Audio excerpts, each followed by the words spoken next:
Check, check.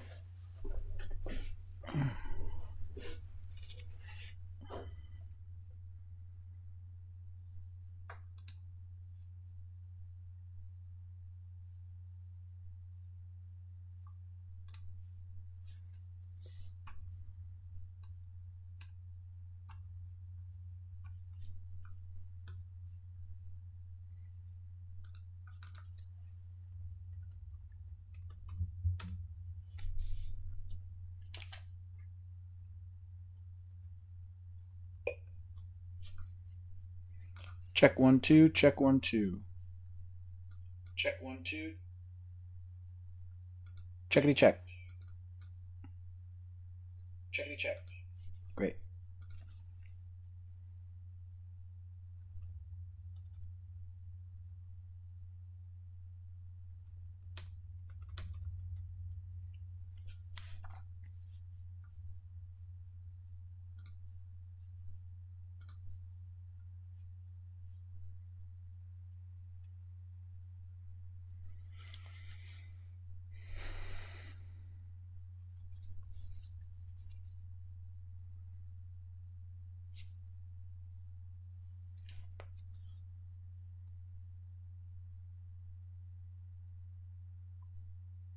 All right. I'm live.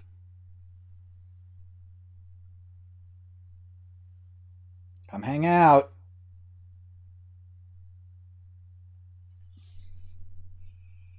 I'm live. Come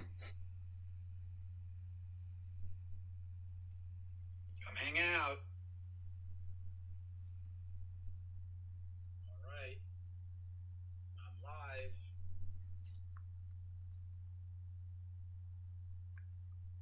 Come hang out. All right. I'm live.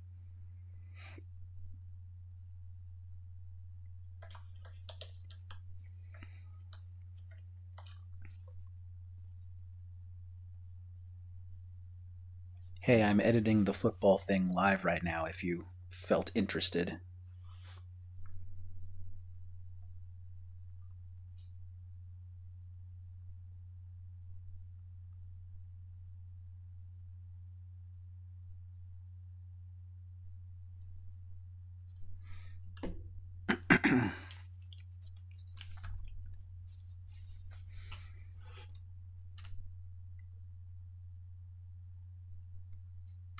I mean, we really just told each other like this team's really. I mean, we don't think they're like. All right, so what I'm doing right now is I've got 10 interviews and they're all synced. I got two different cameras. They're not color corrected or anything right now. Damn, the computer's going slow because I'm streaming. Whatever. This is the FX30 right here. They're not color graded. I think I said that. This is the C100. You can see they're pretty off, but I don't want to throw any filters on anything right now because that'll make the things even slower. So right now they're all synced. I'm just going through them one at a time, doing like a quick pass, getting rid of my questions, and then I'm going to try and transcribe them as well. As I go through them, I'm also going to take notes because this video needs to have every game in it. And so anytime one of the kids mentions one of the games, I just want to kind of make a note. I think there's probably only like 2 or 3 games that like the kids don't mention. So who knows? I'll have to just do narration for that. So that's what we're doing right now.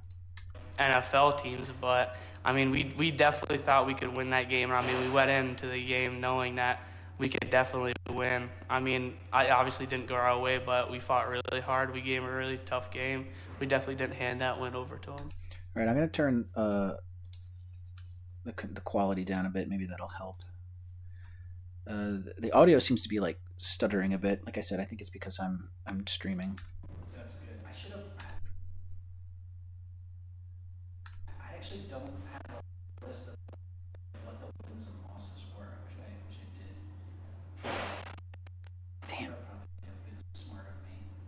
But it looks like Danville was the 1, 2, 3rd game. Did you beat them at all? No, You never beat Danville. no. Damn it! I thought you did. That sucks. Yeah. Yeah. Yeah. Okay. So I'm just looking at the list of the games. Okay. So then, what about like postseason? Like when you got, I don't really know like what the backstory was. Like, do you know you're going to the postseason? Like, if you like, okay, if we win this game today, we're going to the postseason. Did you know that?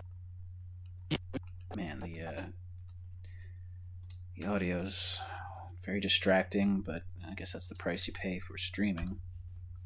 Yeah. I think we knew from the very first game that we were going to the. We never like last year. Oof. What can I do about this? I was just kind of hoping it kind of settles out. Okay, I mean, this is good to know.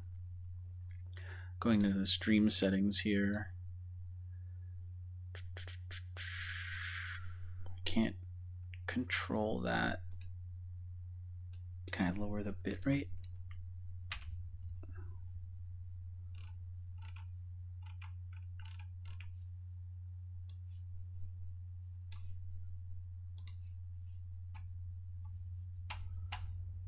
I need a faster computer. I obviously wasn't playing. What if I turn off this one and I watch this one? Because that's 4K, so maybe without the 4K enable it'll go faster. But we lost the first game of playoffs, and I think it was the same thing the year before that. All right, that's helping a lot. All right, so I can't watch the 4K at the moment because it's too much work for the computer to do. So we're gonna watch the side angle. Yeah. I think we knew from the very first game that we were going to the. We never like last year. I obviously wasn't playing, but we lost the first game of playoffs, and I think it was the same thing the year before that. And I mean, we knew we were going to make playoffs, but we didn't know if we were going to win that first game. And I mean, winning that first game was really a big turning point. All right, so he talks about the playoffs here, which is good, which is the story of the entire video. Oh, that's awesome. So you knew before the season even started? I think. I'm not sure. I'm not Okay. completely sure. Because the only reason I say that is because when they hired me, they were like, so you're going to get all the regular season games, and if we make the playoffs, we'll hire you for the playoffs. Yeah. So it always seemed to be like a question mark. But Yeah, I think it was a question mark, and I mean, because Central Mountain and them, they opted out because they didn't have an even record. Because Central Mountain. Question mark, but Record. Obviously, I also don't have a compressor on any of this or anything like that. So I see. Okay. Well, okay. Damn, that's not.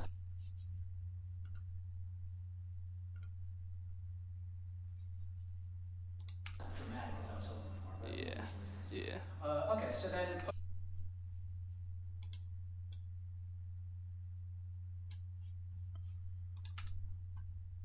Postseason thoughts. Let's go back to that. You said that first game was awesome. So Yeah. tell me more about that. Once again, just cutting out the fluff. I am going to transcribe all of this, so that'll make it easier to like edit later as I kind of look at the dialogue. I mean, it was just a really good game all around. You know, on punt return team, my buddy Nico got a touchdown, and that was really the highlight of the game. It was a tough game too, and it was real chippy at the end. And I mean, winning that game, knowing that we haven't won a playoff game in the past 2 years, it really was just very emotional. That's awesome. What's chippy? Really was just very emotional. That's awesome. What's chippy? They just when we went and took the knee, you know, they plowed over our linemen. They just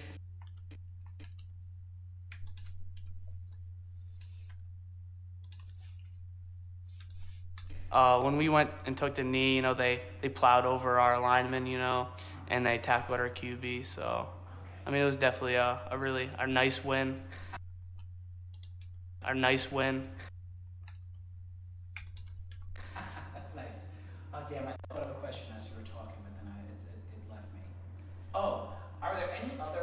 highlights from any other games throughout the season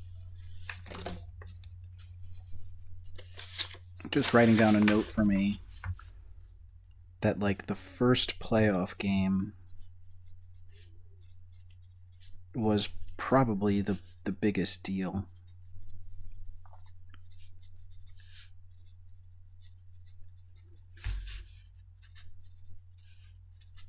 Biggest game of the season for them.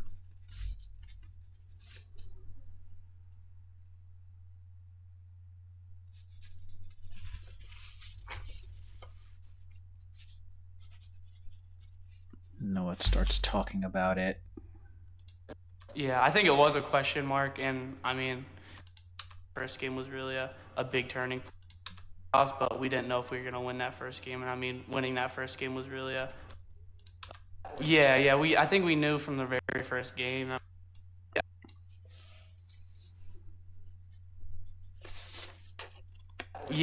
think we knew from the very first game that we were going to we never, like last year, I obviously wasn't playing, but we lost the first game of playoffs, and I think it was the same thing the year before that, and I mean, we knew we were going to make playoffs, but we didn't know if we were going to win that first game, and I mean, winning that first game was really a big turning point. Yeah, I think it was a question. I mean, I'm gonna have the transcription of this, but like, still, I'm just making notes that like when he's talking about this like very important playoff game, I'm just writing down he started at 1:11, 1 minute and 11 seconds, and I'm just kind of fast forwarding to where we changed topics, which should probably be around here. Maybe. Mark, and I mean, because Central Mountain and them, they opted out because they didn't have an even record. I mean, it was just a really good game all around. You know, on punt return team, my buddy Nico got a touchdown, and that was really the highlight of the game. It was a tough game too, and it was real chippy at the end. And I mean, winning that game, knowing that we haven't won a playoff game in the past 2 years, it really was just very emotional. When we went and took the knee, you know, they plowed over our linemen, you know, and they tackled our QB. So I mean, it was definitely a really nice win. Nice. Oh, damn, I thought of a question as you were talking, but then it left me. Oh, are there any other highlights from any other games throughout the season that you can remember that we thought was cool? All right, so 2:13.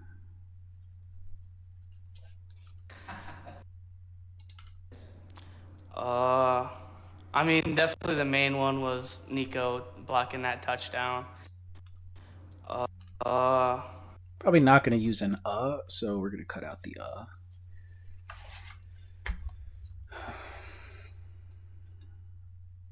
Oops.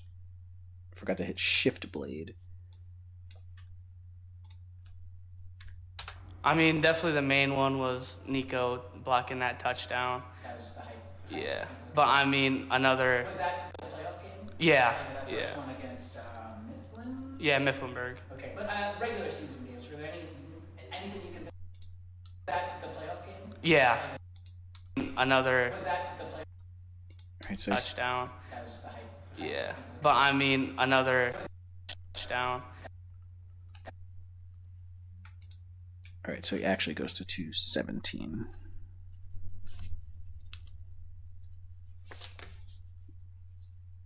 That was just the hype. Yeah, but I mean, another. Was that the playoff game? Yeah, The yeah. first one against Mifflin? Yeah, Mifflinburg. Okay, but regular season games, were there anything you can think of that seemed to be a... Loyal Sock, the Here we go.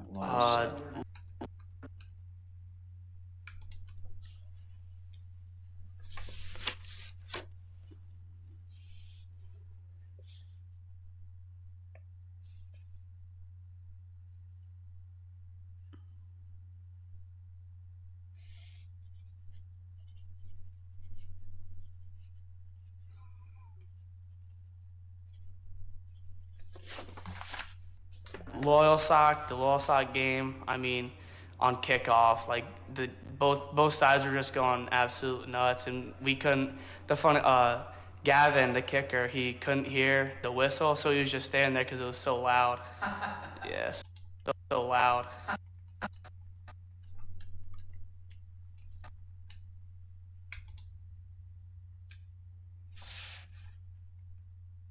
I should have followed up with Gavin about that, but it is what it is. Yeah. Okay, any other things you can remember? That's the shit, that's the stuff, sorry, I keep cursing casually. That's the stuff that's really gonna make the video, because then, as I ask you guys all these like memorable moments that you remember, then I'm gonna know editing, like, oh yeah, Noah, right? Yeah, Noah yes, said sir. that. I gotta put that in because Noah said that. So, yeah, I'm editing. So, is there anything else you can think of in the regular season that, like, oh yeah, there was that one time at XYZ? You can, if you can't, that's okay. I got like 10. Yeah. The Central Mountain game.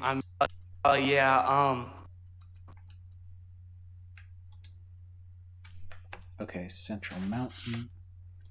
Anytime the people talk about a game, I've got notes written. Probably can't see, it's too bright, but I've got all the games, and I'm just kind of making really sloppy notes. Central Mountain.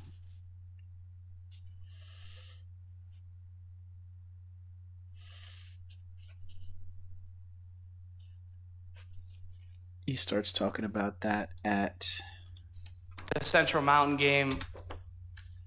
2:44.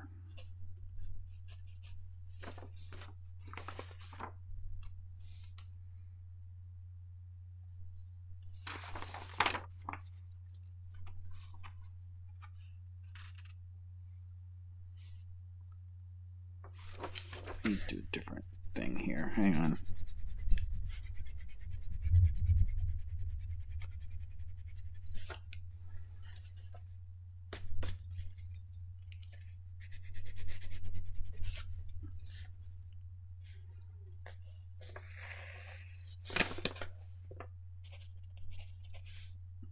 And then Central Mountain. 2:44.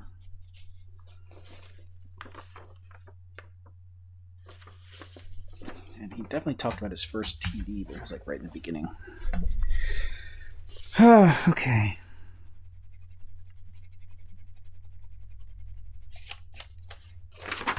The Central Mountain game, I mean, they weren't really the best team, but they gave us a good fight. And the play that I broke my wrist, I pushed the kid out, and I went to kick him out. And, I mean, it was a really good kick out. And our running back, Hayden Harvey, ran for a 90-yard touchdown. And, you know, I was feeling on top of the world. I was feeling amazing. And I went over to my coach, and I screamed at him. And it probably wasn't the best.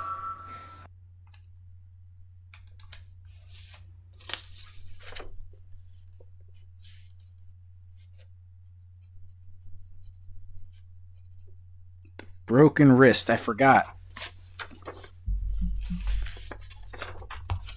That's right. Gotta have a broken wrist. I gotta find that play.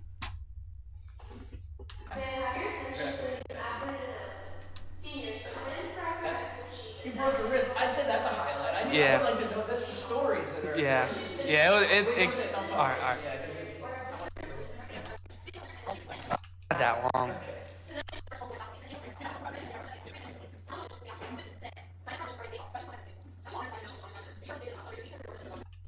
Yeah.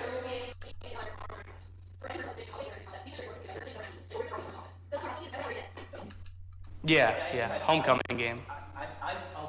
Homecoming game. So that was this one, yeah. So let me make sure. Yeah, I filmed that one. There's a parade and everything. Yeah. Oh, wow, that's crazy. Oh, that's right. Okay. And I got shots in the parade and stuff too. Like that one will probably be like, you know, and I'm doing the voiceover, I'm doing like the narration, so it'll probably be like, today was homecoming. I don't know if I'm gonna run voice, but Yeah, that was Central Mountain. Mm-hmm. you know. And so I think a good play will be that. So okay, tell me from the beginning, as if I haven't heard it yet. So Okay. It's a game against Central Mountain, blah blah blah. But you can even start off with like, okay, let me tell you about how I broke my wrist.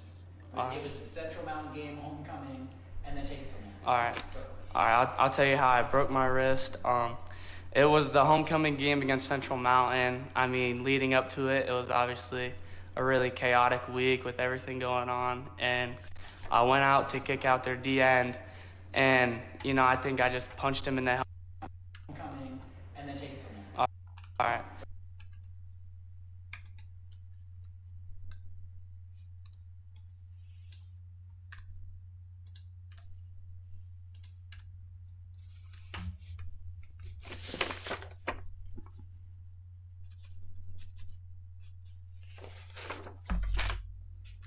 All right, I'll tell you how I broke my wrist. It was the homecoming game against Central Mountain. I mean, leading up to it, it was obviously a really chaotic week with everything going on. And I went out to kick out their D end, and you know, I think I just punched him in the helmet. Something went wrong, and I broke my wrist. And then our running back, Hayden Harvey, ran for a 90-yard touchdown. And you know, I was feeling on top of the world after that, so ran up to the sideline, and you know, I said some words to our offensive coordinator that I probably shouldn't have. When he's a really good guy, I probably shouldn't have done that to him. But you know, he definitely he tore me up after that. And you know, Why did you? Well, first of all, what'd you say? I can believe it. I tore me up after that, and you know. Funny that. This part might be a little too hard to explain. But first of all, Central Mountain game. We're going to find this play. I'll tell you how I broke my wrist. It was the homecoming game against Central Mountain. I mean, leading up to it, it was obviously a really chaotic week with everything going on. And I went out to kick out their D end. And, you know, I think I just punched him in the helmet. Something went wrong. And I broke my wrist. And then our running back, Hayden Harvey, ran for a 90-yard touchdown. 90-yard Hayden Harvey. And, you know, I was 90-yard touchdown. If I could pull up the huddle, this might take me a minute, but if I could pull up the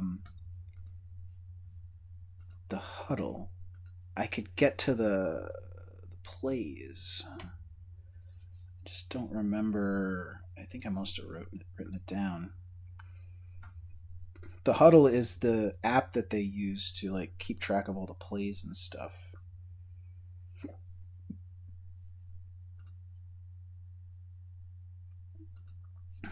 Okay, so let's see if I can.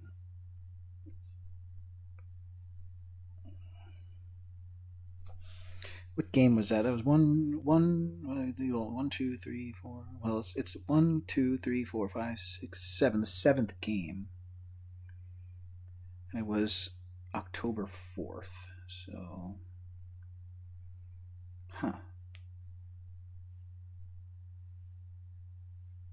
All right, let's see if I can fucking log in.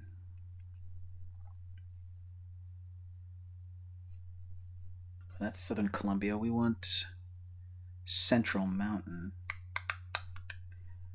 I have no idea. Let's see if I can just type in Central Mountain. Here we go.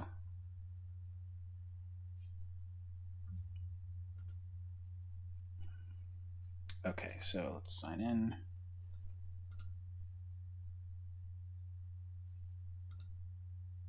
I have my password.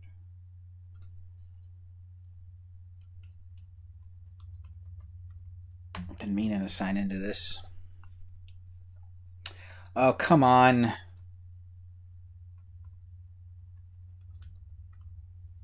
What did I forget? Okay.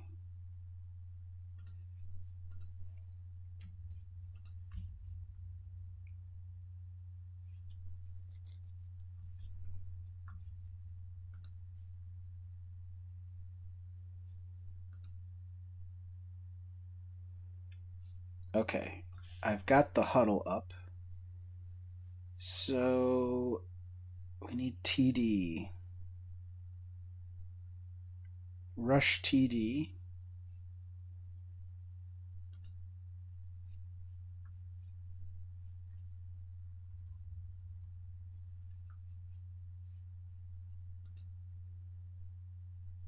Thought it was a 90-yard. Looking for 90.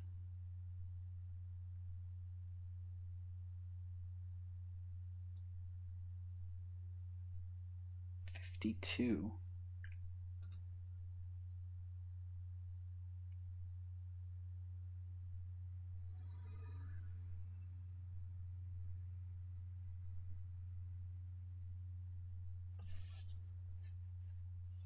Is this Central Mountain? Oh, this is Wellsboro. Oh, stupid.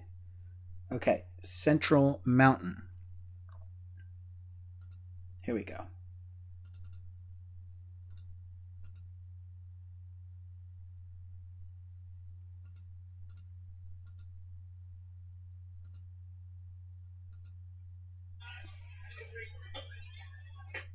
Okay, so this is Central Mountain.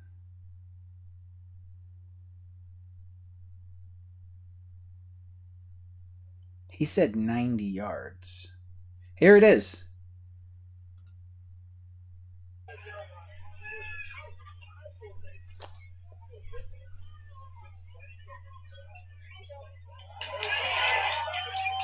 Okay, so it's like the 84th play of the game.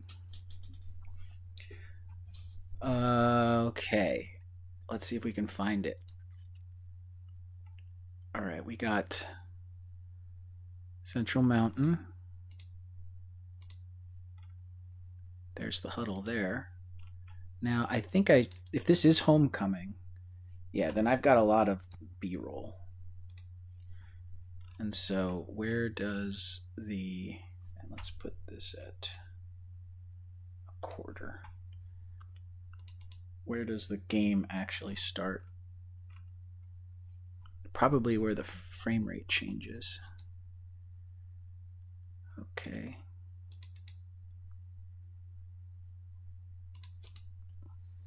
Now I think I was starting and stopping after every play. So here's the kickoff. So if it's the 84th play, it'll be 84 plus 28, because 28 is the clip number. So I could do that math in my head.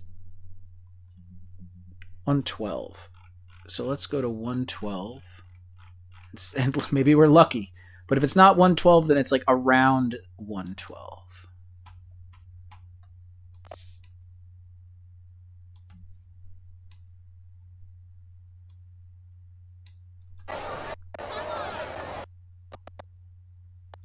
It's not going to play right because it's 4K.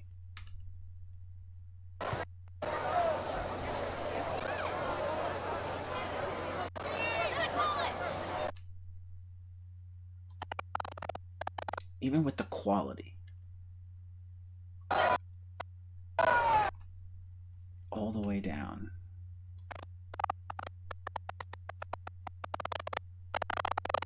All right, so this was a TD for them.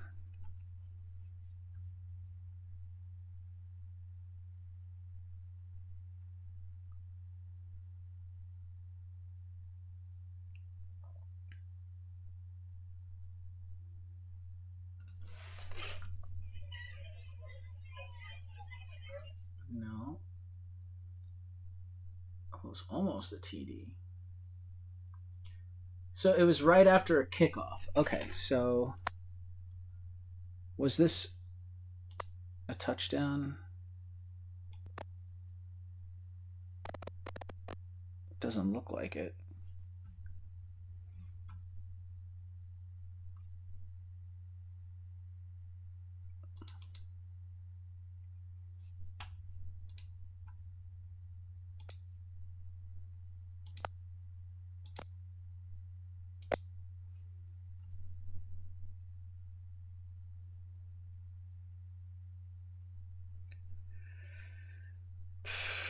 Penalty.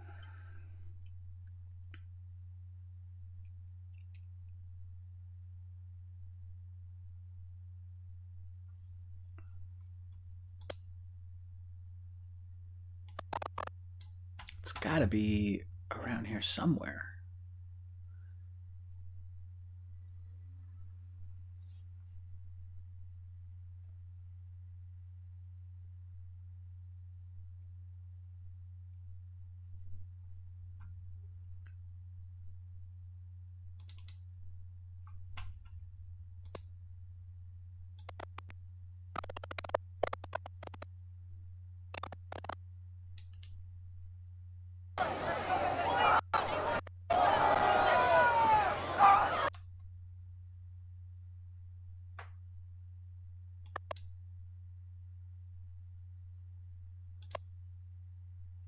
Man, even with the quality at 0.25%, it's still struggling.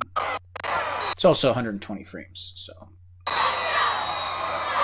All right, so that says touchdown, but then it looks like there's a... Number 4, Isaiah Maldonado with the Central Mountain touchdown. I'm going to listen. There was a flag on the play.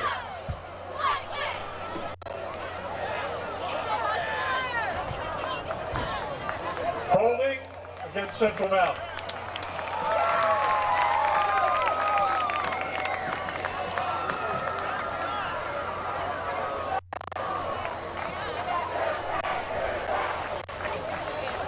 All right. So did we get to the next play? Did I stop recording?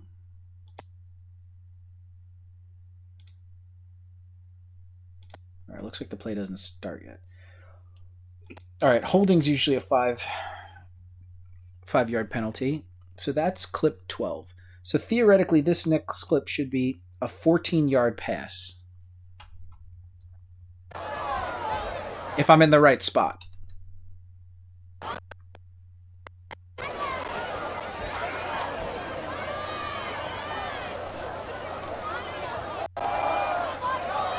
All right, it's a rush.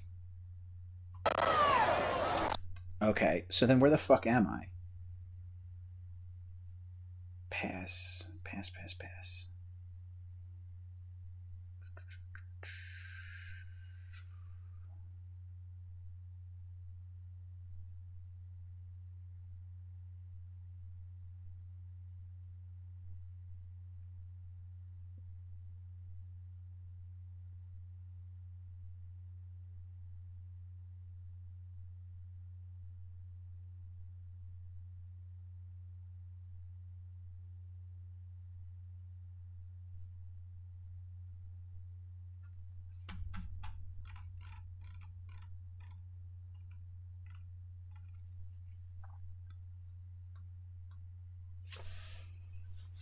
Oh boy, this is really brutal.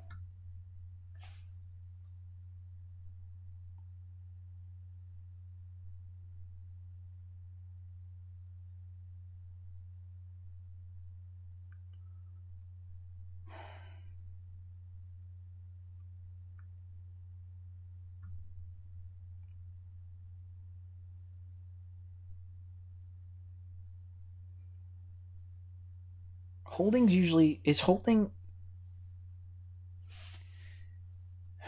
Holding's 5 yards, right? Or is it 10?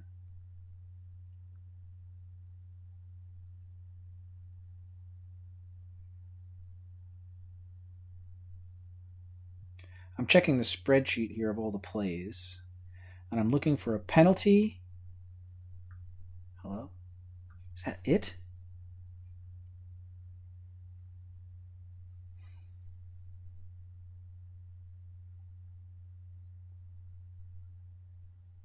Followed by a rush, a run.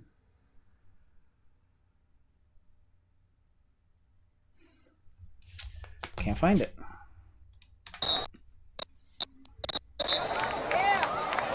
Isaiah Maldonado, the ball carrier. Stopped by Chase Jones, number 36.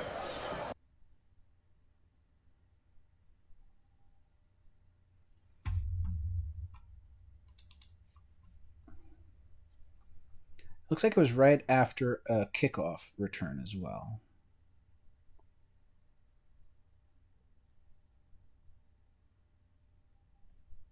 So what's this?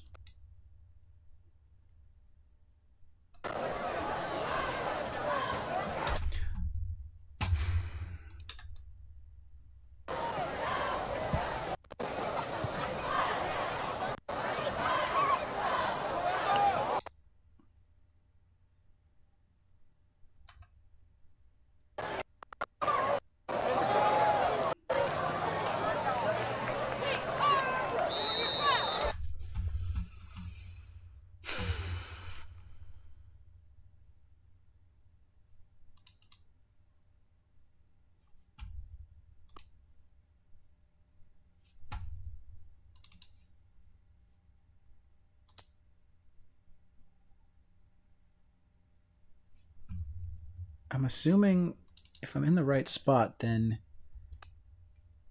if Central Mountain has the ball, I should be able to back up until the previous...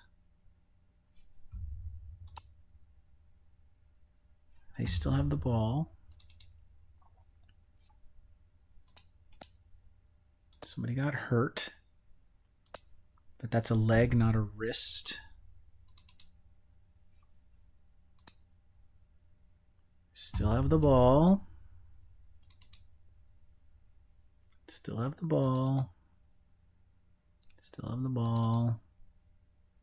Still have the ball. Injury. Ooh, what happened?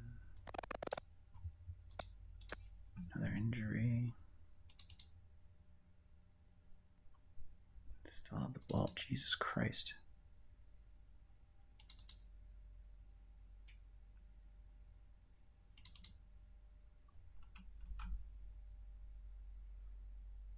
98.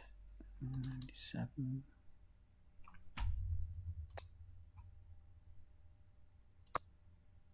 Okay, so here's their kickoff to them. Okay, so is this the play? That's an extra point. This is a fake field goal. Oh, so this is the point after. Yep. Okay, so this is a touchdown. This has got to be it.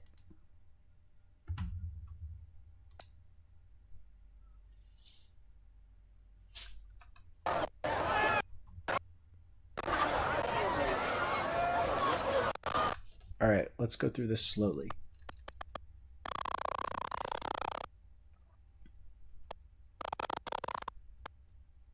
This is the touchdown. It's got to be. See if we can spot the broken wrist. All right, that's definitely it. Okay, so we found it. I'm gonna like go like this. I'm gonna label it like green. It's not eye-catchy enough. Man, none of these are like. All right. Fuck it. Yeah, green. Fine. We'll just do green. Right there. Okay. So what does he say? And, you know, I think I just punched him. Broke my wrist. It was the homecoming game against Central Mountain. I mean, leading up to it, it was obviously a really chaotic week with everything going on. And I went out to kick out their D end. And, you know, I think I just punched him in the helmet. Something went wrong. So I just got to double check that he's wearing the correct jersey, that he is 42.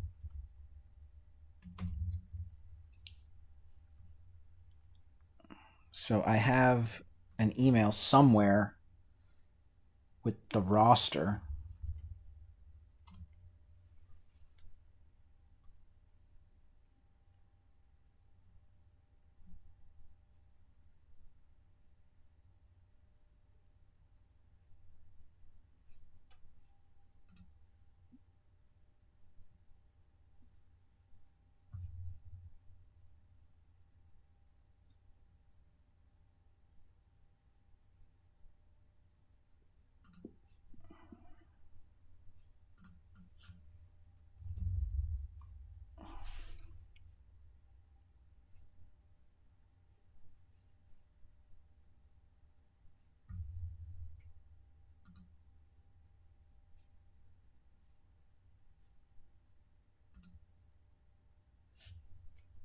Okay, got it. Got the roster.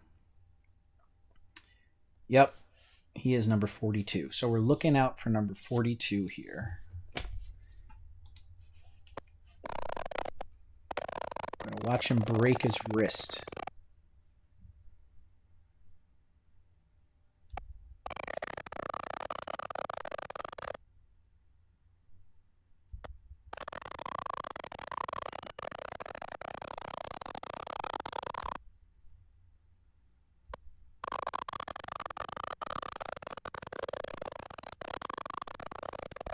There he is, right here.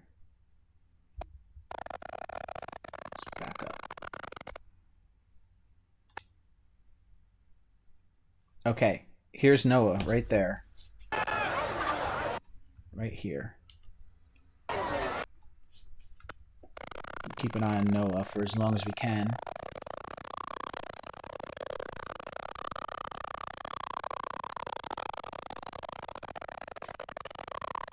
That's it. That's all we got. There is the huddle. God, how am I going to find that? I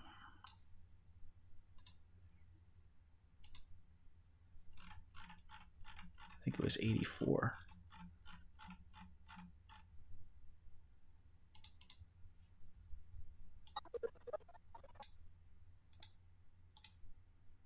Is this the touchdown? Yeah. All right. So.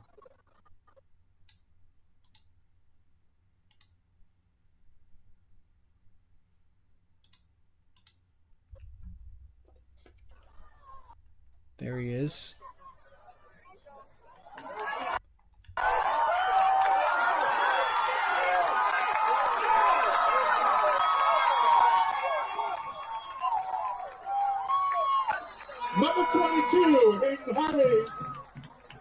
Interesting. I didn't realize it's like a 3D it's a 360 camera. There's a flag on the play.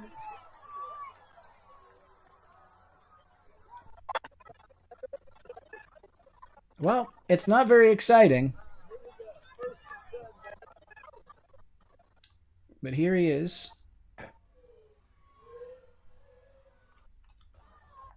It must have been right there. Which wrist did he break?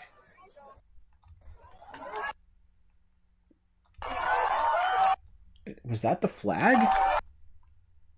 I mean, it wouldn't have been if that was holding on Warriors, then the touchdown would have come back. So the flag had to have been Central Mountain.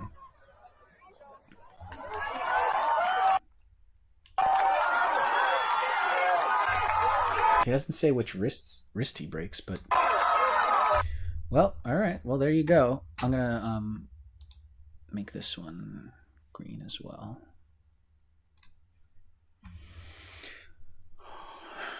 And you know what? I'm gonna also say 90-yard TD. I'm gonna do the same on the other one.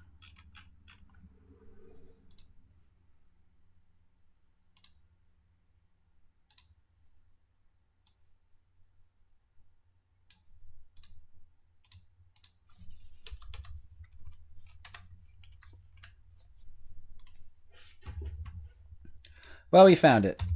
Took a bit, but we found it. All right, I'll tell you how I broke my wrist. It was the homecoming game against Central Mountain. I mean, leading up to it, it was obviously a really chaotic week with everything going on. And let me also, since I have the roster up in front of me,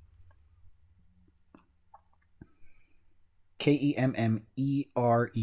Kemmerer. Yep, I spelled it right.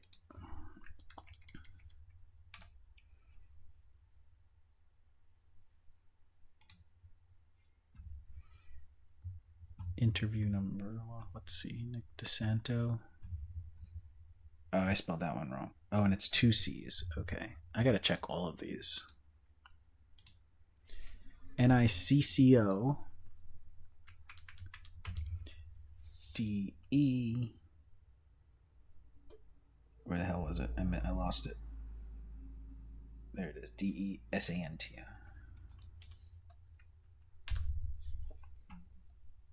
And I went out to kick out their D end, and I think I just punched him in the helmet. Something went wrong, and I broke my wrist. And then our running back Hayden Harvey ran for a 90-yard touchdown.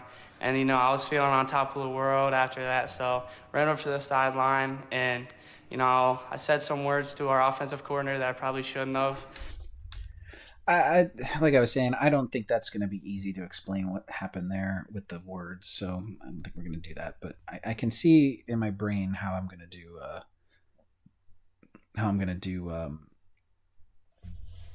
the broken wrist part. Hey, what's up? We got Dale Capfumo. Hey, how's it going? Do you miss editing, or is that sarcastic? How could you miss this? I mean, he's a really good guy. I probably shouldn't have done that to him, but he definitely he tore me up after that, and Why did you? Well, first of all, what'd you say? I can believe it. Probably you could definitely hear me talking there. I screamed at him. I said, "Why the fuck?" Do you want me to say it? Yeah, go ahead. I just believe it. If I use it at all. All right, I don't want to get you in trouble. All right. Yeah. I said, why the fuck did you take me out in a pretty high tone? And But if you broke your wrist, I'm kind of losing the. No, he took me out prior to that, before that, and that's the one play I went back in, and I did a really good job. So I was just high tone, and pretty high tone. Pretty high tone. I tend to break the cardinal rule of interviewing, where I definitely talk over them, and I know it's going to be annoying for me to edit, but at the same time, it's like I'm getting so much with them, and I'm only going to use so little that it's like, all right, if I step over a line, then like I won't use that, and it'll force me to use something else. And the reason why I do it is because like I really want it to feel like a conversation. I want them to forget we're filming. And so if I kind of talk right at the end of their sentences and just keep them engaged, I feel like that's better overall. It just means a little bit less to work with. And But you if know, you broke your wrist, I'm kind of losing the. no, he took me out prior. No.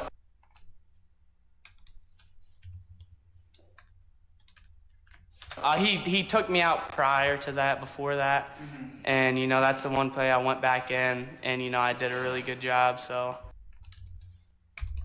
I was just So no, you're okay. You can go through. Yeah, come on through. So it's like. I gotta sneeze.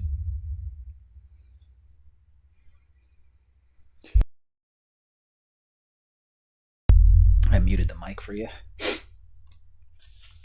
straight. So he took you out for some reason. Then when he put you back in, that's the play you broke your wrist. Yeah. Okay, gotcha. And then so then when you came back to the coach, you see like, so why'd you take? Yeah, you see what I see? So you made a good play. Yeah. But you broke your wrist doing it. Yeah. So that same play was a 90-yard touchdown. Yeah. The same play. Yeah. Wow, that's crazy. Okay, I want to do this one more time. All right. You probably need it from the middle. Okay, or start. Okay, so like the previous plays, my offensive coordinator took me out, and I was a little worked up or whatever. Yeah. So then, I don't know what the change of mind would be. Why did he change his mind, decide to put you in?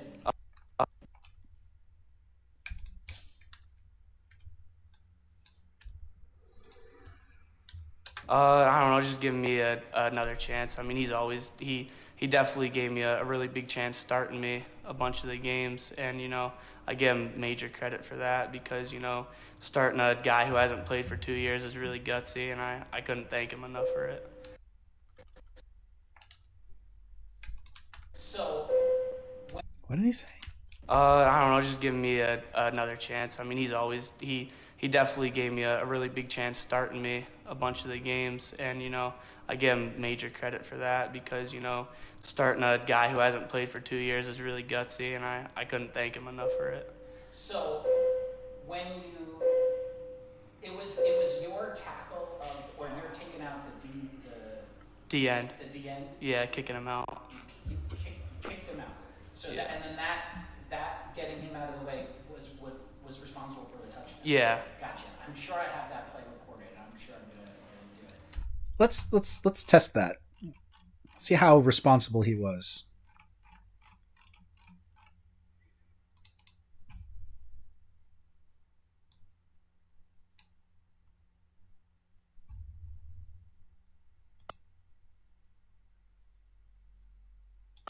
I mean, yeah, I'd say so. Here he is right here. Ball snapped. Our boy Noah is looking at this guy. The handoff takes place. Oh, come on. Come on, catch up.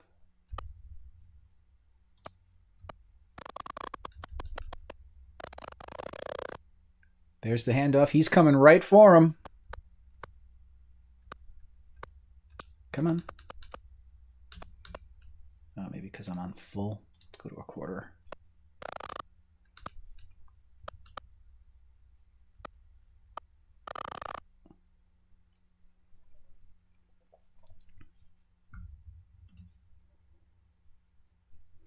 Yeah.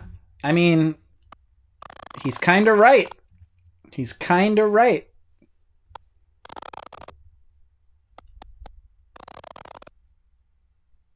So he stopped that early block. This guy stopped this. This dude manages to avoid this guy. He blocks.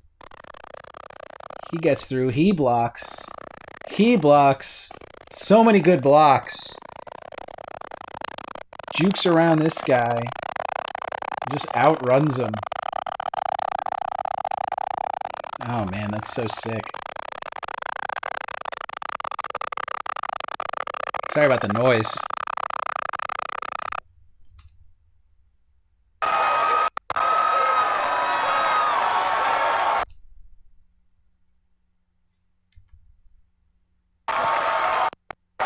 Pretty sick. Oh, look at this guy.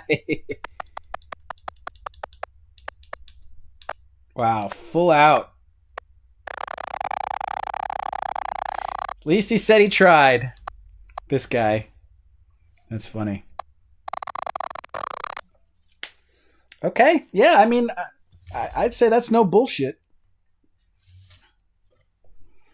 Breaks his wrist. So, like, the narration will be something like, breaks his wrist. What's up with my camera?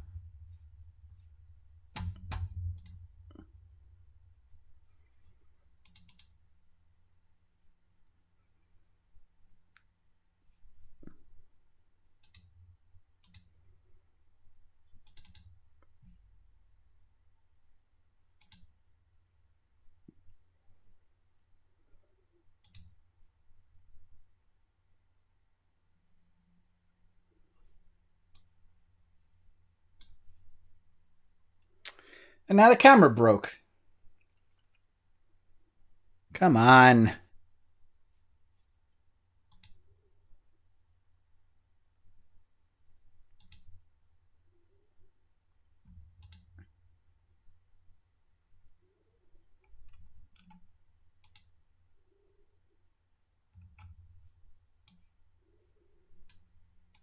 Sorry, everyone. I'm trying to fix this.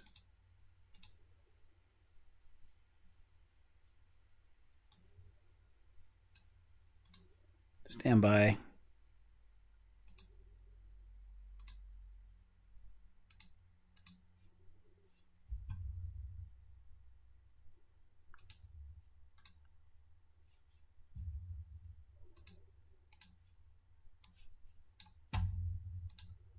What's going on?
Camera's not working.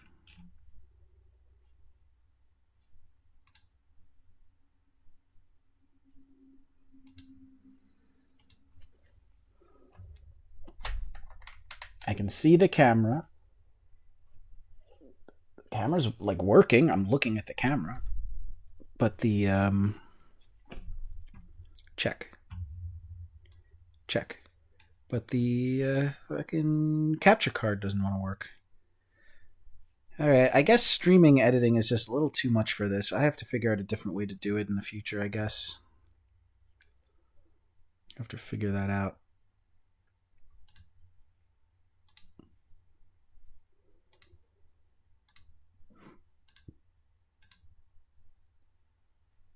Alright.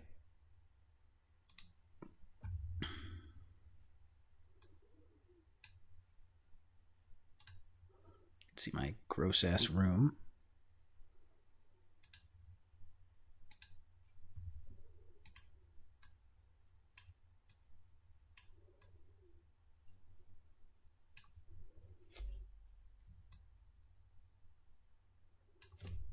And we're back.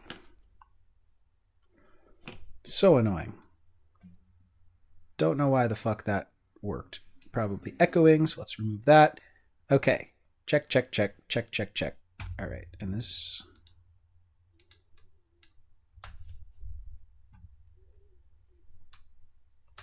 All right.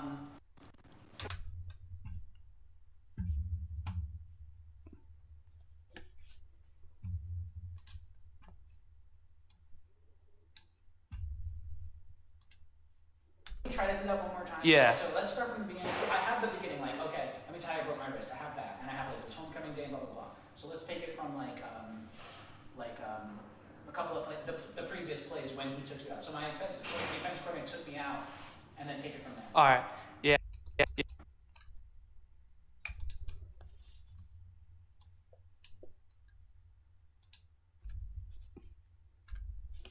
Yeah, my offensive coordinator took me out, and obviously I was worked up over it, and he put another chance. Yeah, took I have another. that part too, All right. so, but you could take it from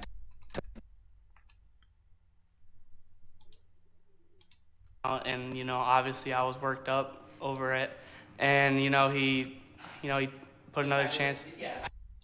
And he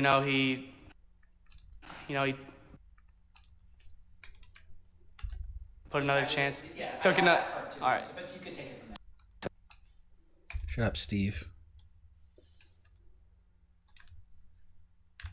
Took another chance on me and put me back in, and I went and I kicked out the D end, and I broke my arm, and I didn't really know it was broken, but I was still fired up because it was. See, like, even though I got him to do it again from the beginning, and it seems like he's spitting it back out, and I may not use it, he added an extra nugget in, and that's a really nice little nugget. So if anything, just to have him redo it again from the beginning, and he's repeating things over again, it sort of just gets them into this flow to start adding a little bit more, and I can pull that nugget out, because that's a nice little nugget. I didn't know that it was broken, which is great, because when I looked at the footage, it doesn't look like anything happened. So that makes me go, well, I'm probably not going to use it then, or whatever, or I have to put like a bone cruncher or do something to emphasize that. But now that he's saying, I didn't even know it was broken, that justifies the fact that it doesn't look very spectacular. So it's a very nice little nugget to have. And I didn't really know it was broken, but I was still fired up because it was a 90-yard touchdown from our running back, Hayden Harvey. So yeah, so that's a great little piece to add to the thing. If anything, just to have it all do it again, and just for me not shutting up, we grab that little nugget, makes it nice. And I went over to him and I said some not kind words to him, and he tore me up after that. I don't think I'm going to put the part about the yelling at the thing. I think it's about the play. It's about the arm. I think I have enough here to not be able not to have to use the got into an argument thing. It's nice, but it's like this video is so going to be so long as it is that there's no reason to make it longer by trying to make that work. So I think I want to just to give you a little justification too. Like, I'd like you to say something like, maybe it was the adrenaline. All right. Now, this is me in the moment there, not knowing that I wasn't going to use it. I'm looking at it now going like, oh, I'm not going to use it. But at the time, you never know. So I'm still trying to make sure I can tell the story and also protect the kid. I don't want him to, get in trouble or anything. So that's why I wanted to put this little extra bit about him saying like, it was, Tore me up blood was flowing. after that. Yeah, maybe it was the Start. You can take it. maybe it was the You're good. I'll edit it. It's fine. all right. Maybe it was the adrenaline, but yeah. Okay, good enough. So I'm glad I'm not gonna Yeah. use that part, because that wasn't a very good take. And then there was one other thing I wanted to say. Look at how much I have left here. Looks like 1, 2, 3 Yeah. ish. I think I got it. I think I got enough there to like make that story happen. All That's right. cool. I think you're gonna be coming at that. That's the game I'm gonna use. Your interview. All right. That's great. Even though the postseason stuff is good too. Yeah. Hey, you can come through if you want. I think there's only one last question. Yeah, that's the game. That's the one. That's sick. Man, that I remember what I wanted to ask. Yeah. Damn, another one. Okay, so tell me more about like the break itself, or I wanted to ask about like knowing, how'd you know it was broken, or like how did you feel afterwards? Like how long did you have to take a break for, or did you? This is good. Even if I only get something like this for like, and I was out the rest of the season, even if I only get something like that, just something to kind of put like a little bit of a button on it is fine. That's really all I'm looking for here. No, I didn't know it was broken. I just thought, it was like stubbed or something like that. And Stubbed? uh, that and uh, yeah, I didn't know it was broken. I just thought it was, a little bit messed up. Thought I was just gonna get taped for a couple weeks, and then the trainer sent me to the sports clinic, and they told me I was gonna have to wear a cast. And at first, they told me I was gonna miss 2 weeks, but I got really emotional because I worked so hard for all this, and I talked him into it. Told him that I was gonna pad it up, and he let me play. He just let me start off. I don't think I'm gonna put that in as well. Like, whatever. In fact, they may even tell me to not put any of the broken stuff in there because I have a little bit of experience when I used to have a gig at a credit union, talking to those people about like them playing sports, and like it's kind of like the kids want to play, but the doctors and stuff are also trying to think of their safety, and so there's a lot of performance of the kids acting like it's not as bad as it is, and they really shouldn't be playing. You shouldn't be playing with a broken wrist. I guess he was padded it up and stuff, so I don't know. Like that. That's awesome. Okay, so that's a great segue. Actually, meant everyone decided to use the doors now. That's a great segue into a question I had. Is somebody gonna be coming through? You can come through.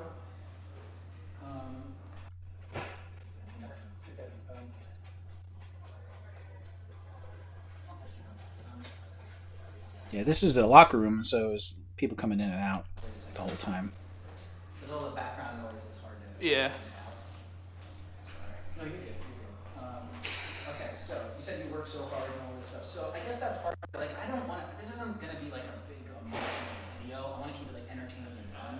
So it's not going to be like heart wrenchingly like, oh, football means the world to me, blah blah blah. But I think a little bit of that is nice. So Yeah.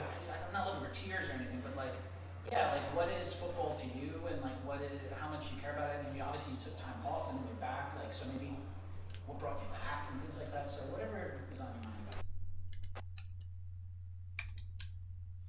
Once again, I'm keeping the questions really loose and just like whatever you want to say, because like I don't want them to think I'm like trying to manipulate them into like tears or whatever, and like I want them to be free. I have 10 people to talk to, so even if they give me 10 seconds of something, it's like fine. If this was an interview where like everything relied on this kid, like he was the only person in the whole thing, then I probably wouldn't be so loose. I would have talked for a lot longer. It'd have been at least an hour. So, I didn't really think I was gonna come back. I thought I was just gonna hang the pads up and never touch them again. And my dad and my mom were probably my biggest supporters, telling me like they didn't really care if I played or not, but it would be good to see me play. And I just took the chance, put my neck out, and tried something new. And obviously I got a lot of backlash from it, like everybody knowing I quit. And people were telling me that I was probably just gonna quit again, or I'm just gonna be a bench warmer. And it was a good feeling knowing that I started a couple games and I made some big plays. That's really all you need is that last bit there. If the video feels like it needs to have like sort of an end to his story, which it may, then that's a nice little thing. His story is that he played like freshman year. He took sophomore and junior years off, and then he came back for senior year. So apparently that he was getting shit for it. Awesome. Damn, that is true. Like it doesn't really matter how much you care about the sport and want to play it again. Like knowing you need your balls broken is also like that's a big hurdle too. Yeah. So like obviously you wanted to do it enough to be able to put up with that. Yeah. So yeah, I don't know if you want to somehow say that back to me in some way. What I'm trying to say here is like I basically just want him to reiterate something along the lines of like, I played in freshman year and I took 2 years off, and so thinking about coming back, besides the fact that I'm rusty, with playing the game, I know that if I go back, I'm going to get my balls broke by the team. So, but I care so much about football, and I really wanted to play that like I was willing to put up with both those things. That's what I would have liked him to say, but you know, if I don't get him to say exactly that, it's not the end of the world. Like start from where? You know, even though I took some time off, I guess what I want to hear is like, you took some time off and you wanted to get back in, and where did you find that motivation? Like, what gave you not only the motivation to get back in, but enough of it to overcome getting the balls broke from everybody? I think he understands, and I don't remember this part being too good. And I'm also at this point too, I'm like kind of getting greedy. Like I should have just moved on. Yeah. I mean, I knew after taking 2 years off, I knew there were gonna be some people telling me, oh, "You want me to restart that?" Yeah, that's fine. I mean, be some people telling me, oh, "You want me to restart that?" Yeah, that's fine. And I'm starting to lose him too. You can see he's getting frustrated. This might be the last thing. I don't know what this is. This might be just like, all right, the interview's over, but I'm still rolling. Maybe I can get a few more little nuggets. That I took 2 years. I mean, knowing that I took 2 years off and everybody else knew that, I mean, I definitely knew there were going to be some people telling me that I was just going to be a bench warmer or I was going to quit. And I mean, knowing that I could be under them lights doing our city, you know, a good job. And I mean, overall, just knowing I could be playing in front of that crowd, knowing that either way my parents would be proud of me. I mean, that was probably the motivation to come back. That's cool. So There you go. Back. If I could have a little bit more time with him, I'd ask him like, "Do your parents play sports? Or was your dad is your dad a football player?" that's cool. So it's the feeling of being in front of people. Yeah. Lights and stuff. Yeah. That's cool. That's cool. Yeah, no, I personally have never really experienced anything like that, so it's hard for me to relate. But I'm sure. Would you say it's an addictive feeling? Would you say like? Oh yeah, most definitely. Yeah. Can you put my question back into the answer? Yeah, obviously, I'm. There's no reason to keep this here. Oh yeah, most definitely. Yeah. Why I can't imagine a time in the whole entire video where I would need him to say those words because so I'm not even going to keep it. That's why I ask him right here. Just instead of saying, "Oh yeah, most definitely," say what I said back into your answer. Can you put my question back into the answer? Yeah, I mean, being under them lights, knowing that they're here to cheer you on was definitely addicting. Looking forward to it every week. Good enough. Nice little soundbite. Don't know if I'll use it yet, but nice little soundbite. That's awesome. Cool, man. All right.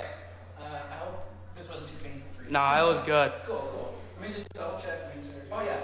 Two more things. All right. Because the broken wrist thing had me going off on a tangent. So let me reel it back in. So two last things. One is there any advice or coaching in terms of football that has stuck with you? Hang on one second. Hey, I'm rolling sound. I was doing an interview in here. I didn't think that's but yo, shut up. Hey, okay. Only like 5 more minutes. Thanks, man. Yo, shut up. Yo, shut up. All right. So, is there any advice or coaching that has like stuck with you, like at all?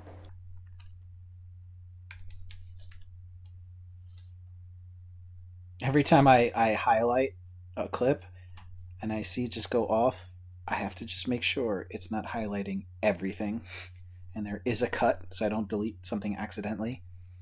Half of editing or more than half of editing is making sure you don't make a fucking mistake. Definitely if you're gonna start something. And like you can't find where's that footage? How did this get out of sync? And stick with it, and you know. Actually, can you repeat my question back into your answer? So like some coaching advice has really stuck. Stick with it, and you know. Actually, stick with it, and you know. Actually, can you repeat my question back into your answer? So like some coaching advice has really stuck with me. Yeah.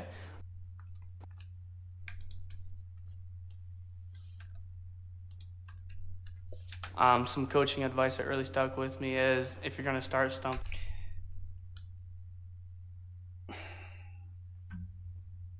That's why I kind of hope people just start to talk on their own, because, I asked him, and I gave him a line reading too. I said, "Can you just work my question back into your answer?" I should have just left it there, but then I said some coaching advice that has stuck with me is, and then he gives this really flat reading. Some coaching advice that really stuck with me is if you're going to start stumping, stick with it.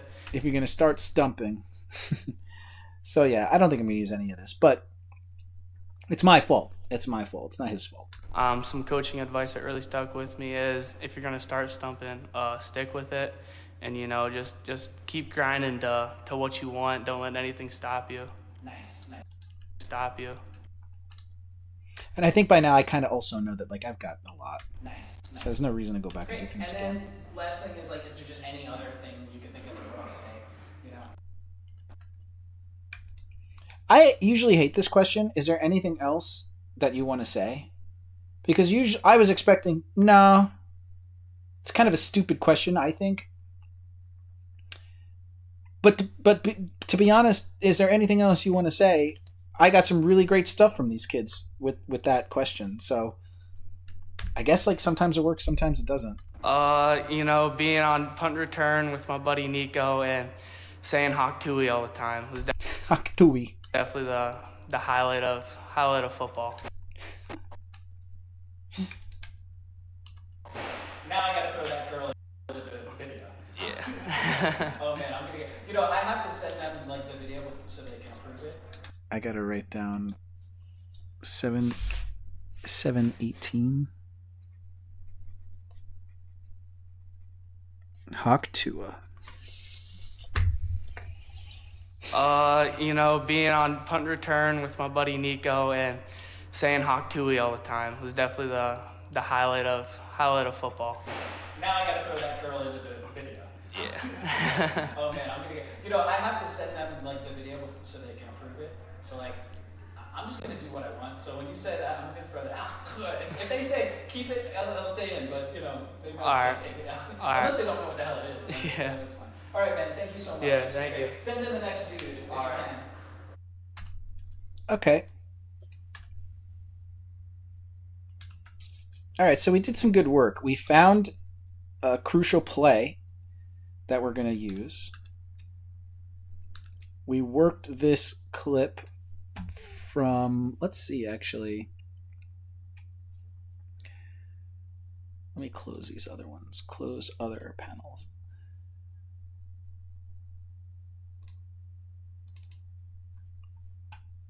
So we went from 21 minutes basically down to less than 8, which is great.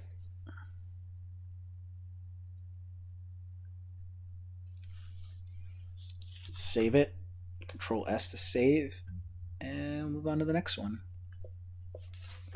Right down. The next one is Kaysen Engel.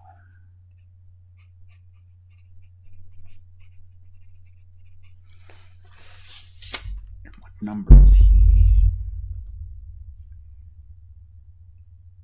11.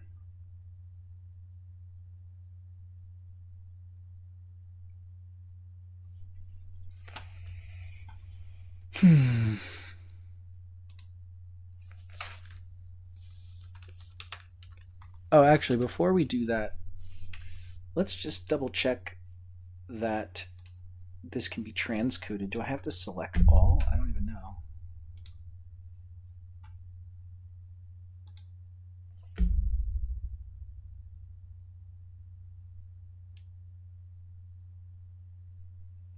I've never really done this.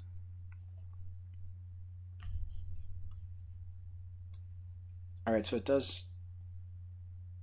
How many clips are there? 1, 2, 3, 4, 5, 6, 7, 8, 9, 10, 11, 12, 13, 14, 19, 20, 21, 22, 23, 24, 25, 26, 27, 28, 29, 30, 31. Are there 31 things here? Apple Z. Okay, Applesy doesn't stop it. Great.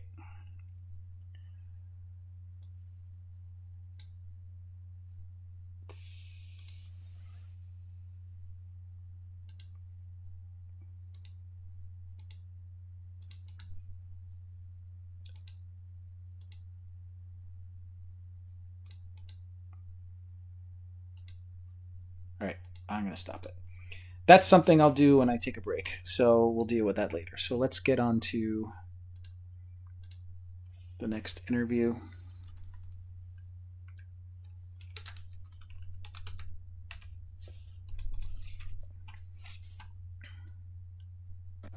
We're going to turn that off for now so that we can not get too stuttery.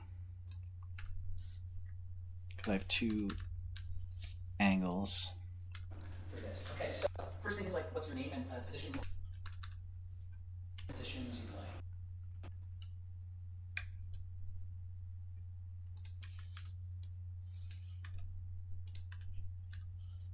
My name is Kason Engel, and I play receiver and safety. Nice. And safety. Nice. So I'm also just write down so I have it too. So can you spell your name? K-A-C-E-N E-N-G-E-L. E-L. If I'm typing Yeah. while you talk, just pretend I'm still looking at you. Okay. Okay, so yeah. So the way this video is kind of going is like they're asking for everything, Yeah. but I don't do it. Yeah. So we'll probably end up having videos like here's like the story of the first game, what happened, and then like maybe like an interview or whatever. So not that you need to know that at all. So I guess what I'd like to know is sorry, I'm going to questions. Yeah. Have you thinking back through the season? Were there any like just sick plays that you did, or actually sorry.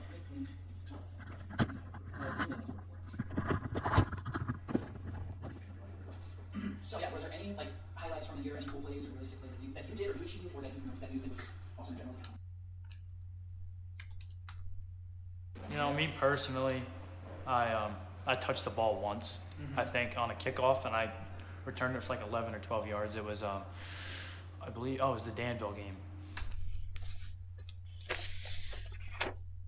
Now, does he mean the Danville playoff game or the Danville away game? Other than that, I really... Now, even though he only touched the ball one time, I do remember this interview being good, and he was good at like talking about plays that happened, and I could even use that as the narration rather than myself, but we'll see. 12 yards. It was, I believe, it was the Danville game. Other than that, I was just on special teams most of the time. Okay, but that. So at this point, I'm thinking during the interview, like, well, interview's over. I'm just kidding.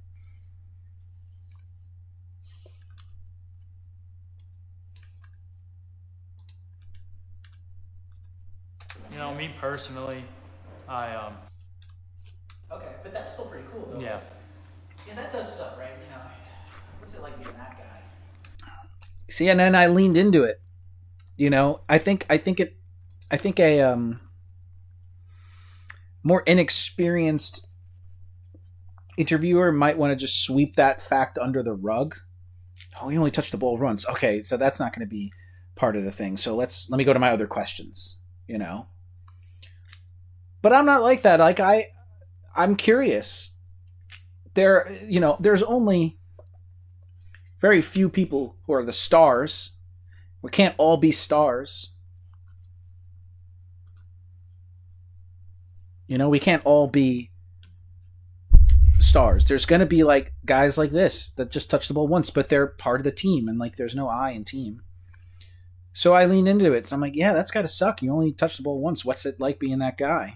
Yeah, that does suck, right? You know, what's it like being that guy? And he could have gotten mad at me, or he could have given me a shit answer, but I remember him being good. You know? Yeah, it's not that fun, but What happened? Somebody's got to be that guy. So Yeah, you gotta be still on the team, you know? Yeah. You still gotta like find that pride, find that thing. yeah, So what do you do? Oh man, that kind of sucks. somebody's got to be that guy. So You gotta be still on the team, you know? Yeah. You still gotta like. somebody's got to be that guy. So So, if I wasn't doing this whole shoot on my own, I would have readjusted the camera. I would have refocused him. But, I do have this other angle.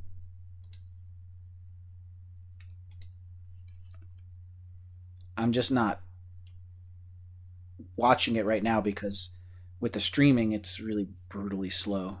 So we're going to even just turn that whole track off. You're still on the team, Yeah. You still gotta find that pride, find that thing. Yeah. So what do you do? Oh man, that kind of sucks. But it is what it is. Yeah. So we gotta find something to make this interesting, right? I'm also gonna I'm sorry, I keep adjusting. You're fine. There's a difference. Yeah.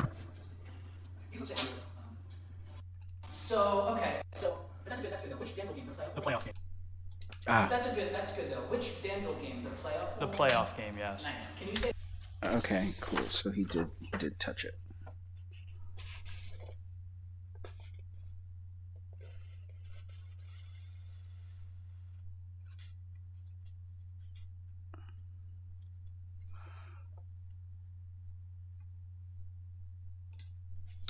Me personally,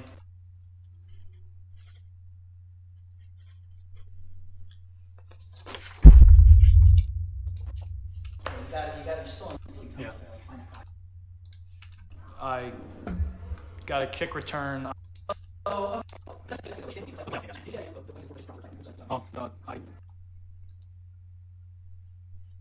got a kick.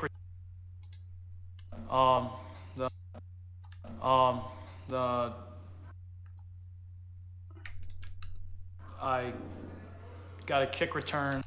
That's one of the most annoying things when editing an interview is when someone says a word and then has a long pause and then they pick up where they left off.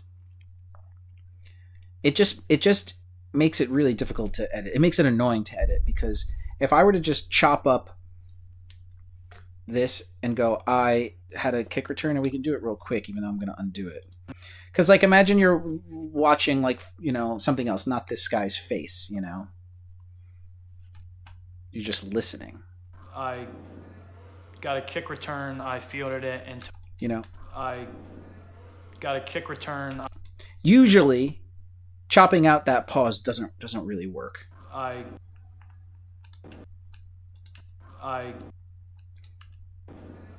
got a. I'm gonna have to undo all of this, but I'm just trying to do an example here.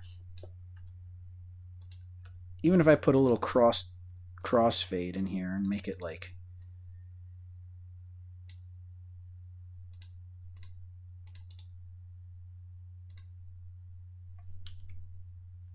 come on.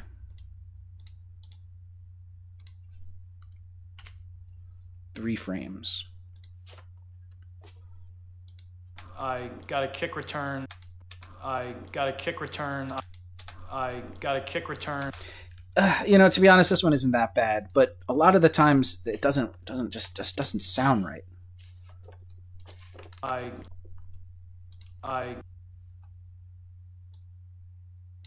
got a kick. And going off of where you see this doesn't always work because there's the consonant sound, the g. Sometimes if you just cut it on this, it's there's no g. There's just the ah. So you got to make sure you're not losing that. Got a kick. So that sounds okay there. Got a kick return. Let's try this one more time. This is really just an example. I don't even know if I'm going to use this.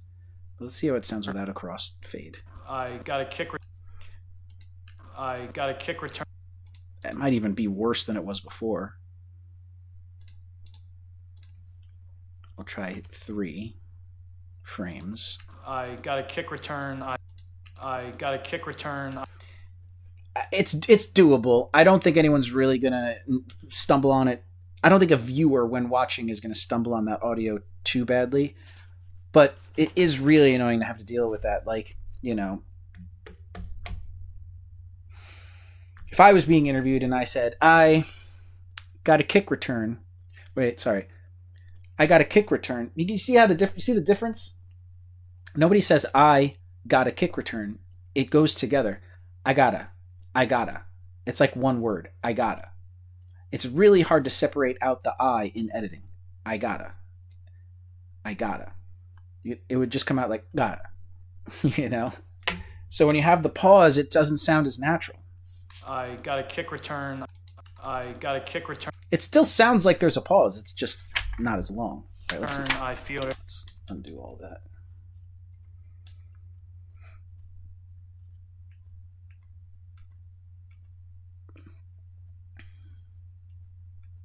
Nice. I got a kick return. Now, it's not the kid's fault. He's not annoying. That's just an annoying thing to edit. That's all.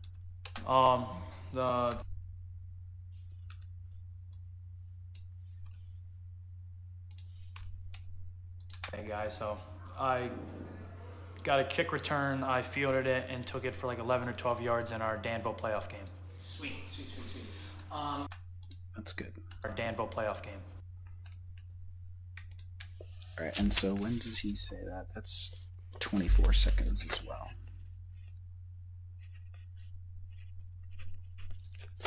Basically, I have 2 takes of that. Sweet. Okay. Are there any other moments throughout the year as a team that you remember? Like, oh man, that like, what was the play of the year? Probably the block punt by Kingston Fisher, and then I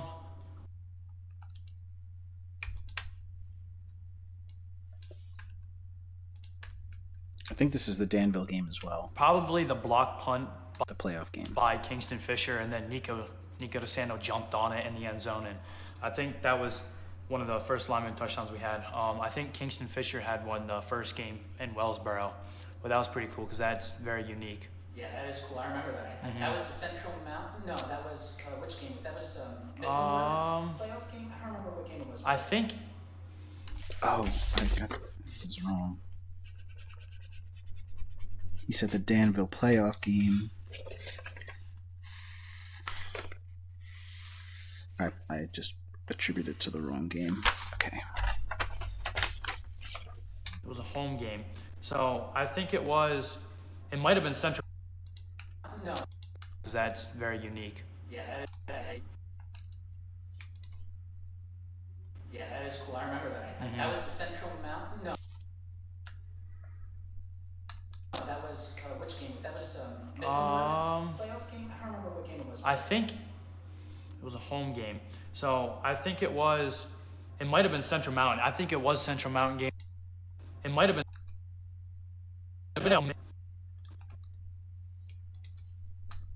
It might have been Central Mountain. I think it was Central Mountain game for the homecoming game. Wow. So that's the same game that the dude broke his wrist.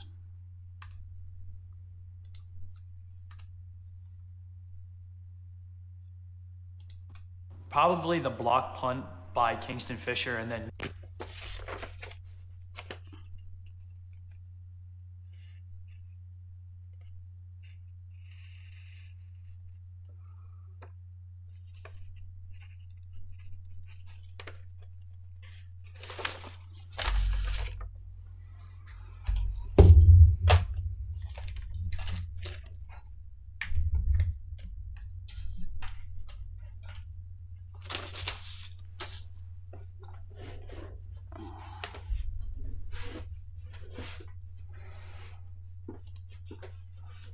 Nico DeSanto jumped on it in the end zone, and I think that was one of the first lineman touchdowns we had. I think Kingston Fisher had one the first game in Wellsboro, but that was pretty cool because that's very unique. It might have been Central Mountain. I think it was Central Mountain game for the homecoming game.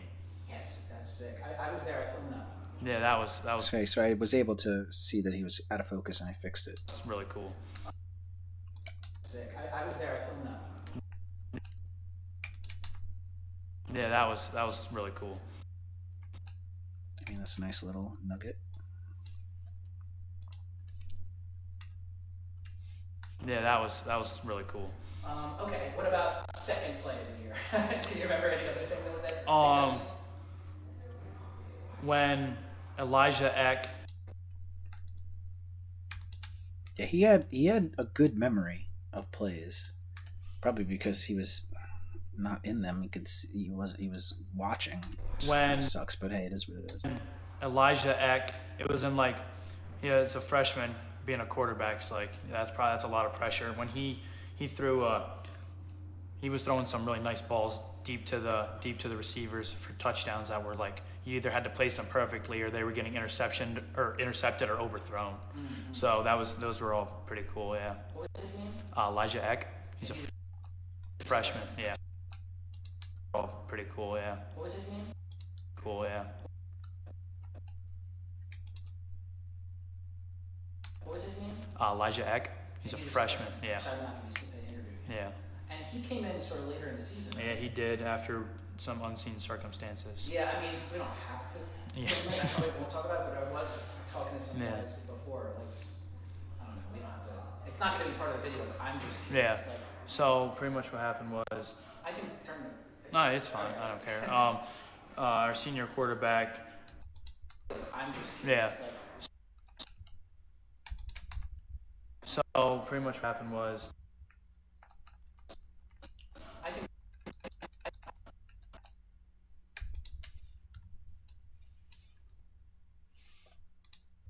turn it. no, it's fine. I don't care. Our senior quarterback. Hit the wrong button. Yeah, there was some kind of, I don't know if it was controversy, but for like the first half of the season, this one dude was quarterback, and like his uncle was a Major League Baseball person, Messina, Yankee. He was a Yankee. And like I thought he was doing fine throughout the year, but I guess like behind the scenes, like he must have gotten a talking to and like you got to do better.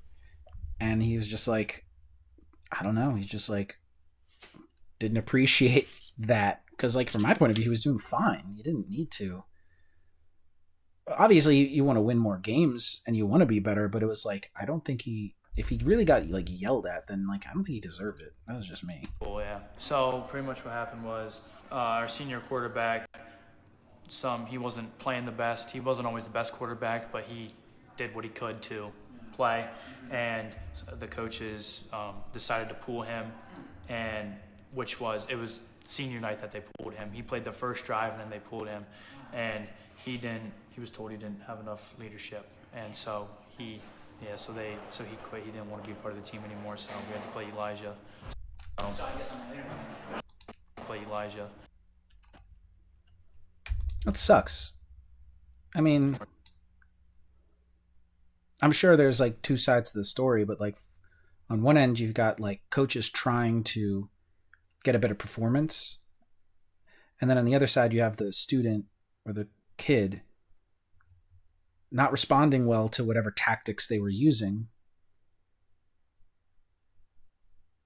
You know, and I guess you never really know as a coach, like, am I being too harsh? Do I got to go hard? Do I got to go soft? Like, what's the right play? But they obviously misplayed it.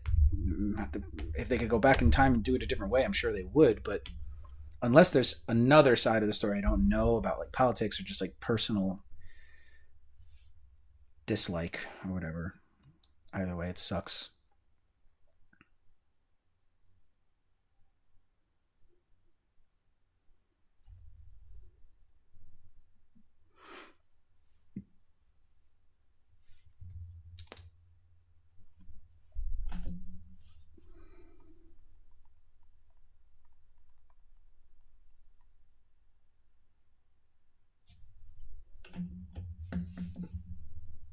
So we had to play Talking over it a lot, but I'm also not probably going to use this. Elijah.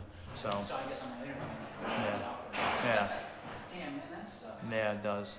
But in a way, though, that's interesting to me.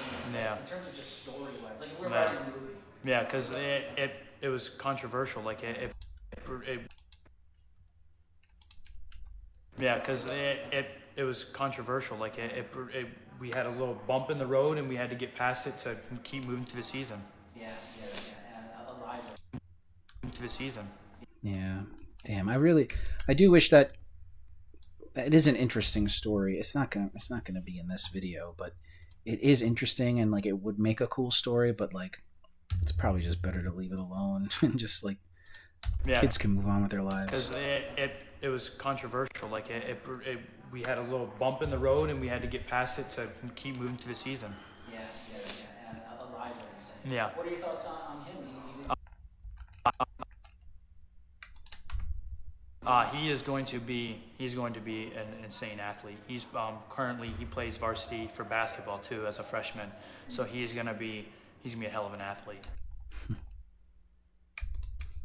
It's funny to hear seniors talk about freshmen as if they're so much younger.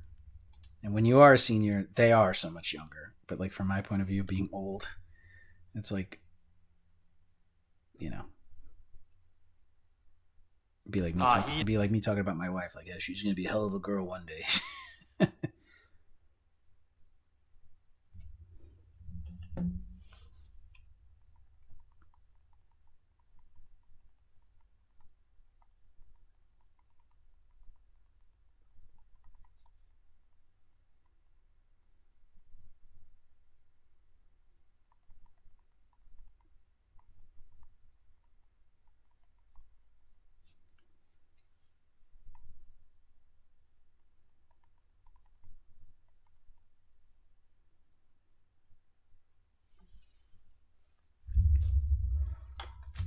I gotta pee. I'll be back.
I'm going to take a slight detour from this editing to do a little video critique.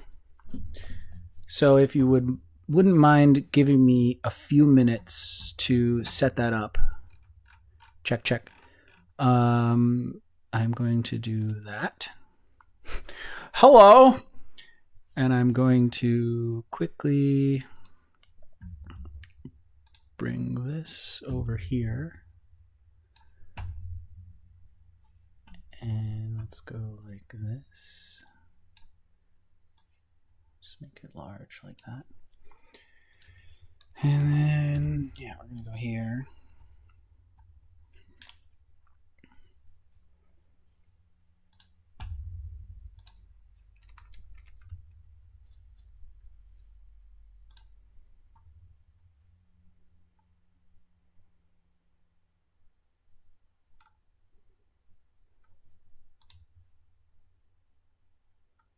Is it this one? Okay. I'm going to lower the desktop audio slightly. And we're going to put this back. Okay, and we're going to have to... I have to crop this. That's what I got to do.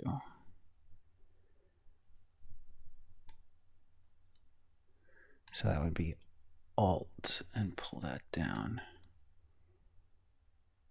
I'm going to go Alt and pull that down to there. Yeah, great. Maybe I should just turn off that for now because it says gotta pee. So let's turn that off for right now. And yeah, you know what I could do as well? Let me put this above that. We will do this as well.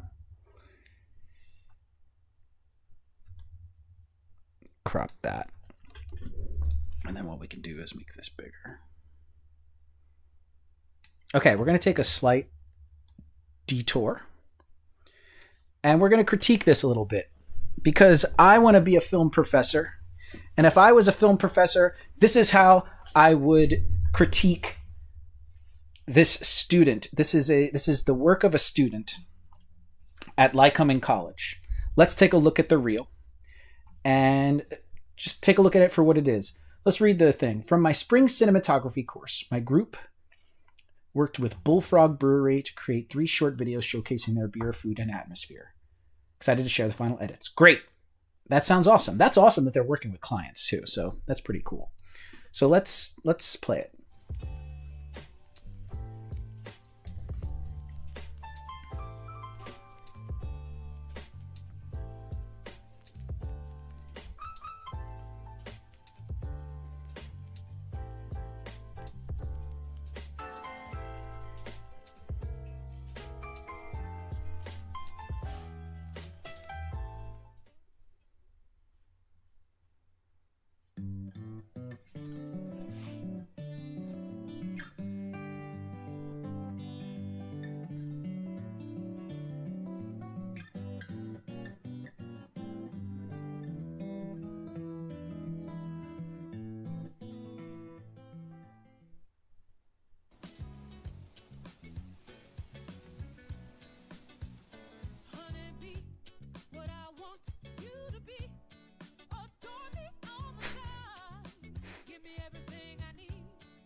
Okay, so first of all, great work. The compositions are great. The choices of shots are great. The little bits of animation were great. You get an atmosphere for it. The music choice was great. Definitely a vibe. Yeah, I like it a lot. I think you did a great job. There's 2 really big things that stand out to me. One is, if I didn't read the caption, I was confused at first when I first watched it. I was only in this most recent watch that I understand now that these are 3 separate edits. So, you know, if you're showcasing edits, like, I guess, like, it would have been cool to have been like, you know, like, just a little title card that's like, you know, Bullfrog Brewery Project Edit 1. Just that, you know, put it in cool, sleek font in top right corner or right in the middle. Bullfrog Brewery Project, Lycoming College, Edit 1. Boom. Then we see the first one. Then it fades to black. Edit 2. Fades to black. You know, then it goes to it. Edit 3. And so that way, I don't even need to look at the caption, and I know, okay, this is a cinematography project, and these are multiple edits. So I don't need to rely on the thing, because most people really aren't going to read the caption. I didn't. So I think that would be helpful for specifically an Instagram post, to know, you know, what you're looking at. The other thing that I think can really make this shine a lot more, there's kind of two things. One is technical, and it's an easy fix. And so I'm going to go shot by shot and explain it. The other thing is a little bit harder to fix because there's no fixing it. It's just sort of like has to start from the beginning. But there really isn't a story. You know, it's really great shots, and that's awesome. And like, I'm sure like the thought was, oh, we want to tell the story of this, and the execution is almost there. But that's a little bit harder to like quote unquote fix, because you need to know a little bit more about the brewery, and you need to learn it from the people. You need to talk to the owners, and you need to ask them what's going on and get the story from them and try to showcase in ways. It's a little bit of a different thing. And so I don't know if that's what you did, if you actually got to talk to them and hear their story and what's going on, or if it was just like, hey, I'm in college. Can I come to the brewery and just take shots? You know, which is probably what happened, but you never know. But anyway, that's a whole other thing. We could talk about that's very abstract. But just like an instant like spit shine to like really make this pop, image stabilizing. Premiere, I'm in Premiere right now, has very good image stabilizing. I think it's called a warp stabilizer. If you use DaVinci Resolve, I'm sure it has something similar.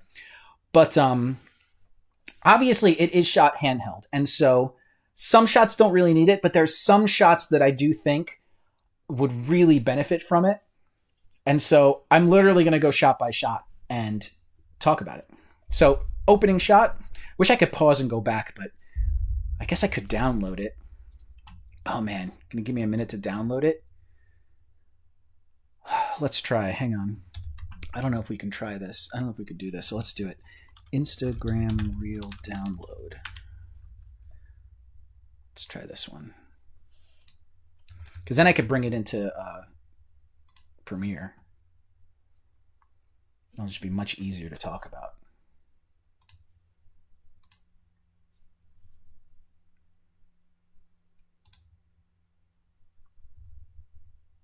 Okay, it looks like it's done.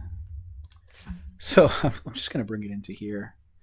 Or maybe I should make a new project. New project. We'll call it critique. And I don't like doing it that way. I like going to new bin and just right clicking on it and going into it. So let's see, downloads, you're seeing all the inner workings. Looks like it's this one, go.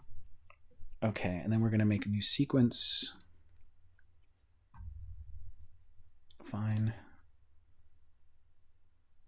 We're gonna double click the sequence, we're gonna drag this in, and we're gonna change the sequence settings to match. Okay, great. Now what I wanna do is, I actually want to, move the dock over to here. Yeah, so we can have like a nice vertical shot of it. Okay, cool. How is that looking on the thing? I'm gonna have to move that over.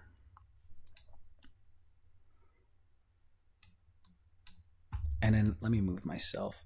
Oh, hello. Move myself up here and crop the bottom. Crop the bottom. So we're just going live here today. Okay. So, oh, this is nice. Only took, what, a minute? Now we're editing it. Okay.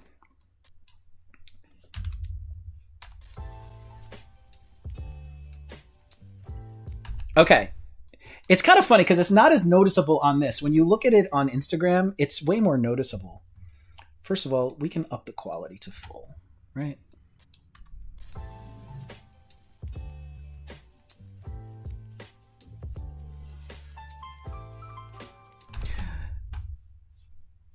Maybe I'm friggin' crazy, but I wanna view it on Instagram again.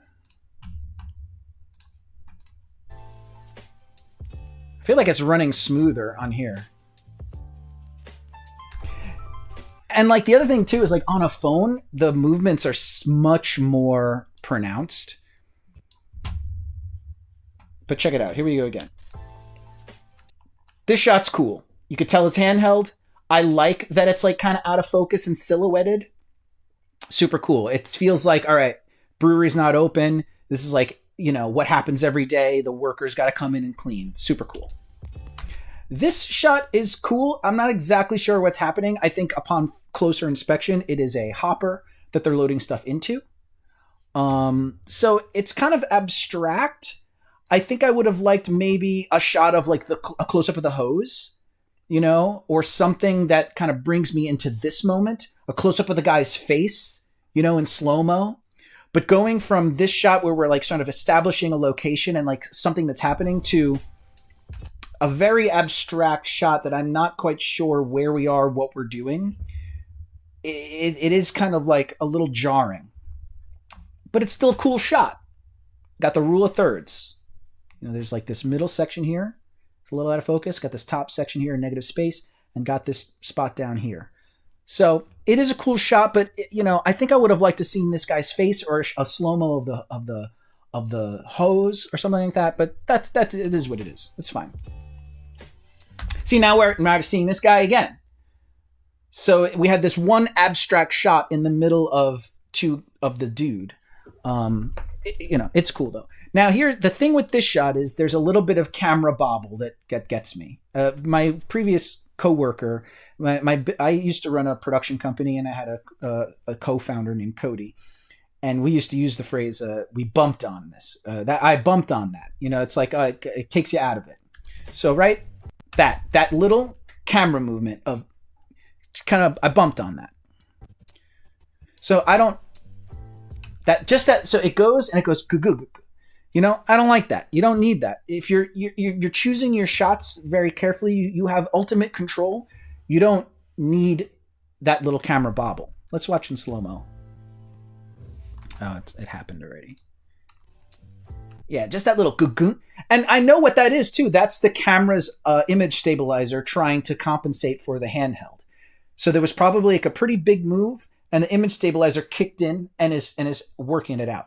Now that's on top of the fact that the dude is out of focus.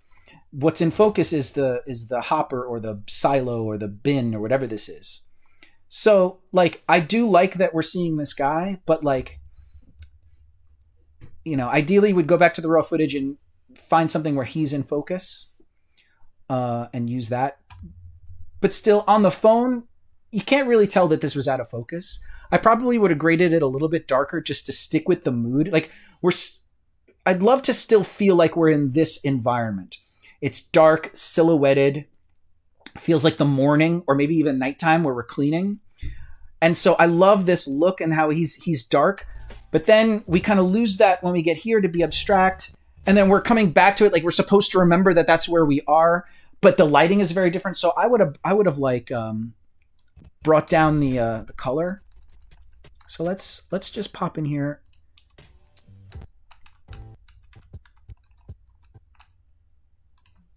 And let's throw the Lumetri on here and see what we can do. Where are effects controls? Right here. You know, I mean, this isn't going to be perfect, but like I think, what could we do? We could do contrast up a little bit. Let's put some vignette on.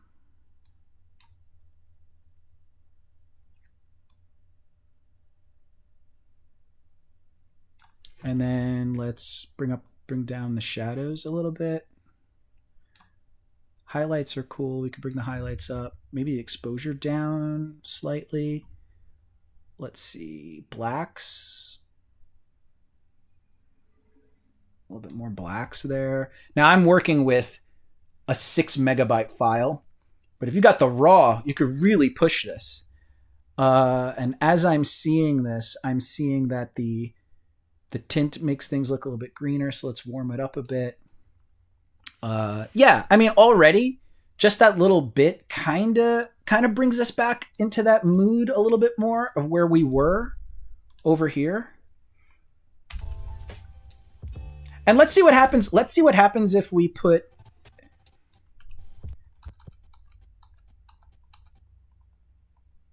Let's see what happens if we redo the shots. I'm going to lock the audio. But let's see what happens if we take this shot and put it there. Put this shot here. So now it starts to make a little bit more sense because we're taking, he's cleaning, we're seeing his face, he's doing work, and then it's like, oh, that must be what he's about to pour into. I think that's what I'd like to believe someone would see. So we're getting a sense of what that is. Obviously, it would be nice if it was still the pouring. Let's see what the next shot is. Oops. It's tricky with this. I never figure out what the frame is. So let's pull that frame out. So does that mean that that's there? No. Does that mean that that's there?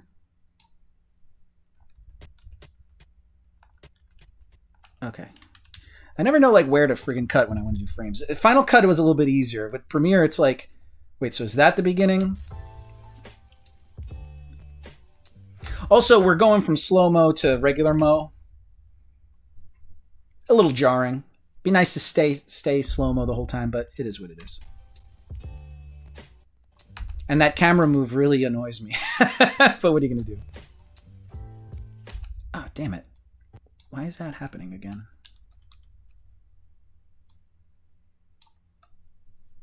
So does that mean it's there and it goes like this? That's just really annoying. I'm not going to be able to figure that out, so let's just move these all up one frame.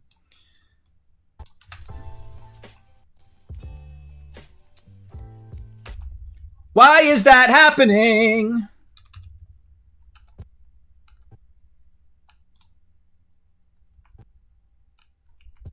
Oh, it's this one? All right, hang on. Let's go back.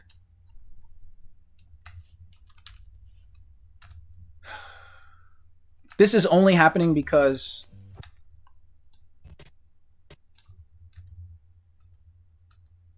I'm editing, you know, a file that's all put together. All right, so that means that's this one.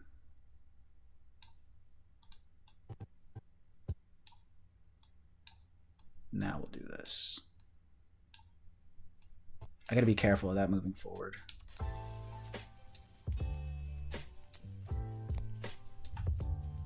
And now we're back to cleaning again. You see, all right. You see where we're going here? Like, we could have kept it on the cleaning. So let's do that. Let's put all the cleaning ones together. Now, is that the first frame or is that the first frame? So I'm assuming that's the first frame. And if I cut, right, and if I move this away, right, yeah. And now if I put this back here, yeah, okay. And then where does it end?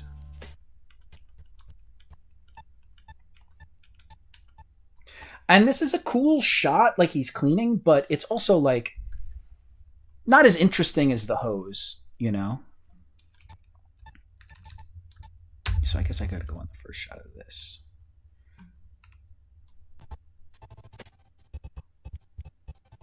Yeah, so let's put this after that and then move these down. So we keep the story is that, you know, we're cleaning. And I would do like a similar thing that I did with this. So let's copy the filters and then paste attributes of the filters onto this. So the filters on this, you know, before, after, a little bit better, a little bit more cohesive. We're just matching that. It's obviously different, but you know, we could spend all day figuring that out. Oh, hello?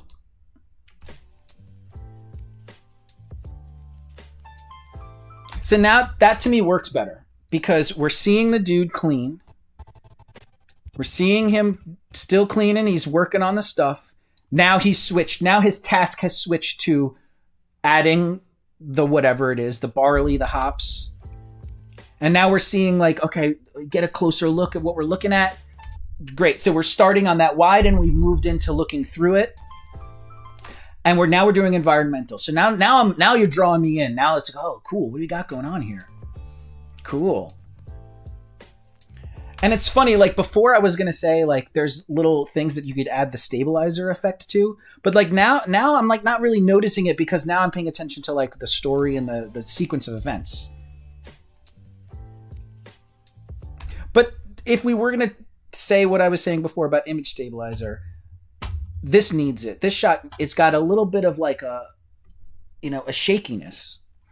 And so let's see what happens if we try. Now it's going to punch in, which kind of sucks, but let's throw that on there and see what happens. And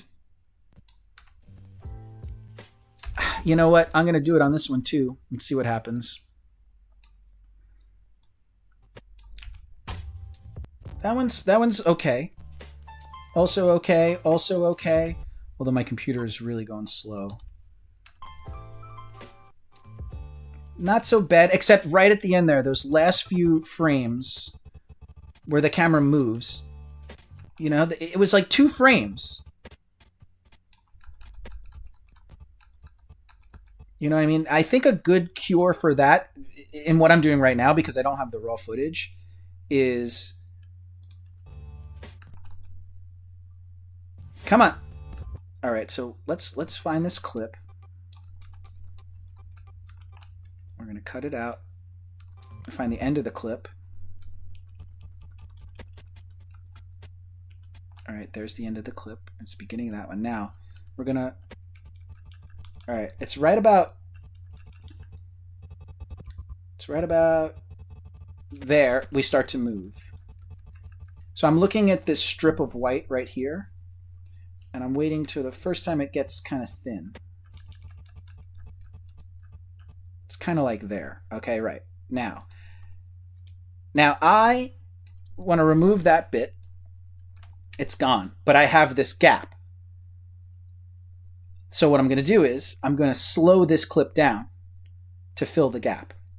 The tool I'm going to use is, I don't think you can see it. It's over here.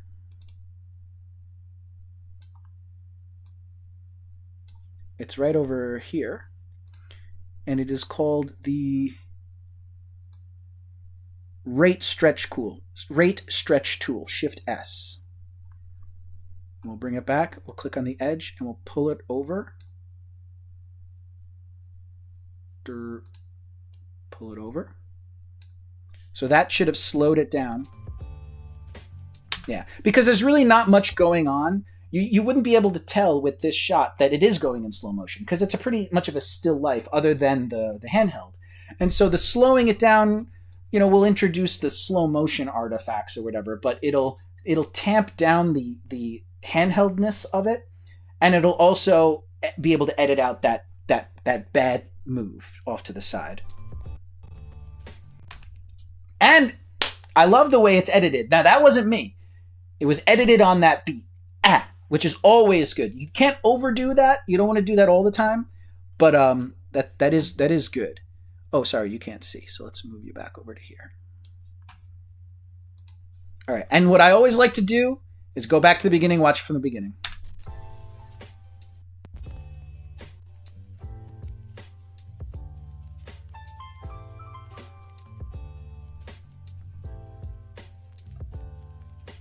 Yeah, it's working. It's working. Better. That's slow-mo. That's regular mo. And there was a little bit of a camera shake there. Let's see what... So wait. So these... Yeah, the stabilizer does such a good job. Yeah. Do you see the difference between before and after with the stabilizer effect? You'd never really know. It's there. It's there. And it just looks like a nice pan. What it did is just like a nice little pan. Oh, it just adds that little extra bit of polish.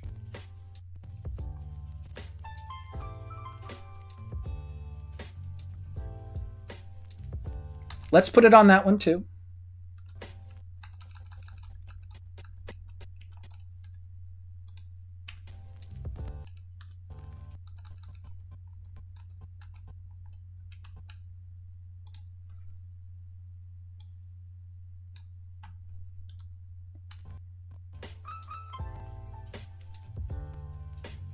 It's a good shot of the whatever you call those things.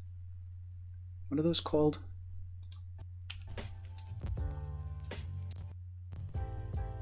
Sorry, my computer's slowing down a bit. All right, let's see it. Yep. And the other thing too is that way later on, there's like a really big, like bad camera move, and when you fix all the other little ones, when you get to that one, and I'll explain it, it feels much more intentional. That we know this is a mistake, but we're leaving it in because of the dude smiling. So it feels much more intentional that there's a like we know that's technically wrong, but the reaction and what we filmed is worth the technical bauble because we feel that we wanted you to see that natural reaction. It was not staged. It feels much more authentic. But that moment of where it is the technical bauble is much more acceptable when you don't notice it ever before. And I don't even think it's in this video. I think it's in a different, I think it's in the third edit when he's like chewing it.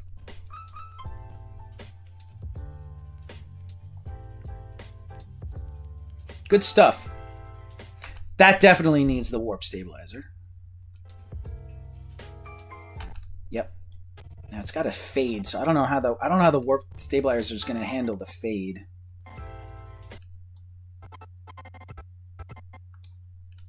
And now it kind of does make more sense to me. Like we went from the back rooms to where we're making it to serving it. I don't know how the warp stabilizer is going to deal with the fade. I've never seen that before, so we'll see what happens. Not entirely sure it's going to work. But anyway, there's one edit. And the music fades to there.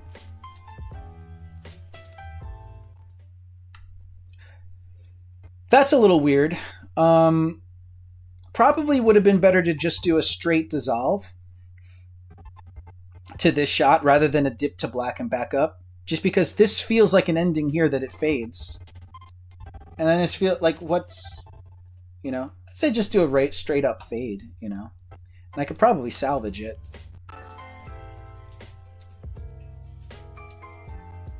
All right, so the beginning of this looked okay. Now, the beginning of this looked bad, but the middle of it looked okay. It had to punch in a lot.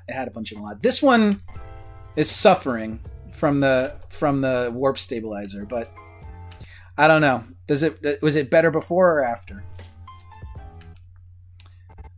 So maybe what we can do is let's take that off.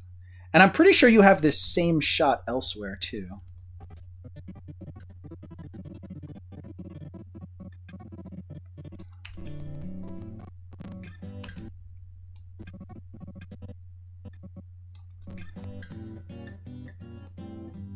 Is that the only time?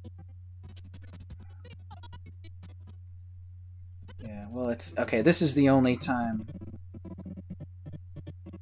Let's see what happens. How much of this do I have to work with?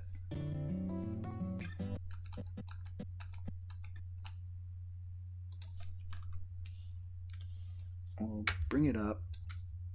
Just bring that out. And then it's this one. Oof.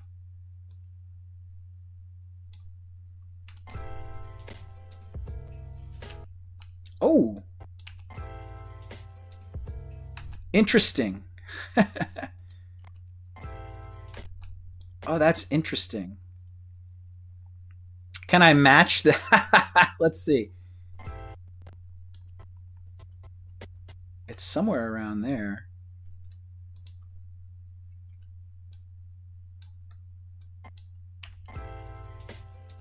Oh, and the color is different. Interesting. Okay, cool.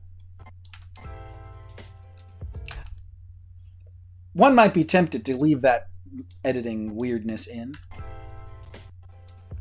but I know better. Okay, I think we got to use. I'm just gonna do that. I think we got to use this one, and what we're gonna do is we're gonna do the same thing. We're gonna rate. Shift S. We're gonna pull this out.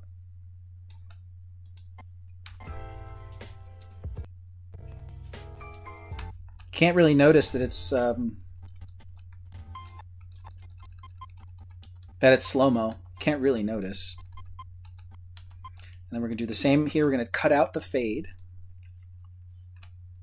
And we're gonna do the rate shift again. Bring it back. I'm not entirely sure we can do a cross dissolve with the warp stabilizer on it, but we'll see. If not, we might be able to get away with... Oh, that's what it is. The warp stabilizer and speed can't be done in the same clip. Okay, but there is a workaround.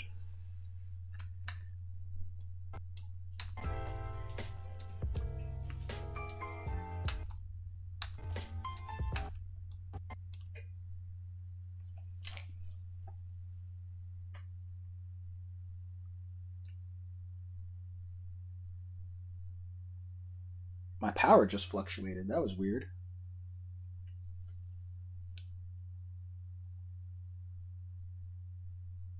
All right. Well, we're still here. Here's the workaround. We're going to set an in. We're going to set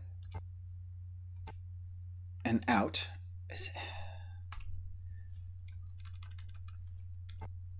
That's why it's confusing. There's the out. We're going to set an in and an out.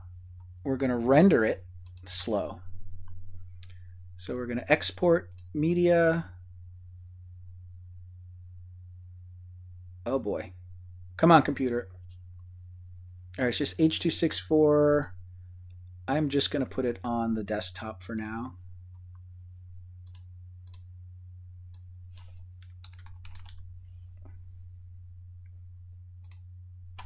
Export.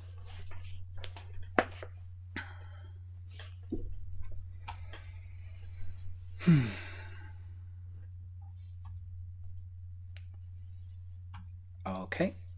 Now I know you can't see it on the screen, but I'm just I'm re-importing it. I saved it on my desktop, and I'm importing it back into the thing. I named it Julia. Here it is. Open. Okay, so we're going to drop it back in. Oh, I did the audio too. Whoops. So let's disconnect the audio. We don't want that. Oh, and it took a frame from the previous one. We don't want that either. I can't get that frame stuff correct. But then we're missing a frame. What the hell?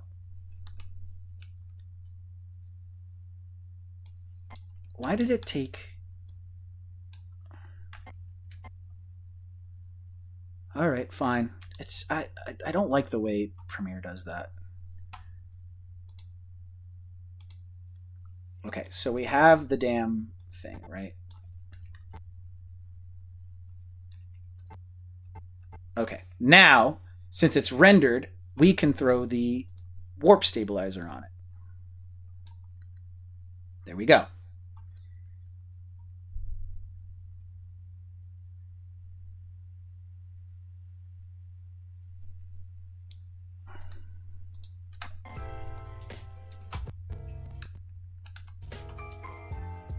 All right, now there is a frame of something stupid. Whatever it's just a frame. So now what we can do is, let's just pull this whole thing back one frame. Let's bring it up here. Can we do a transition?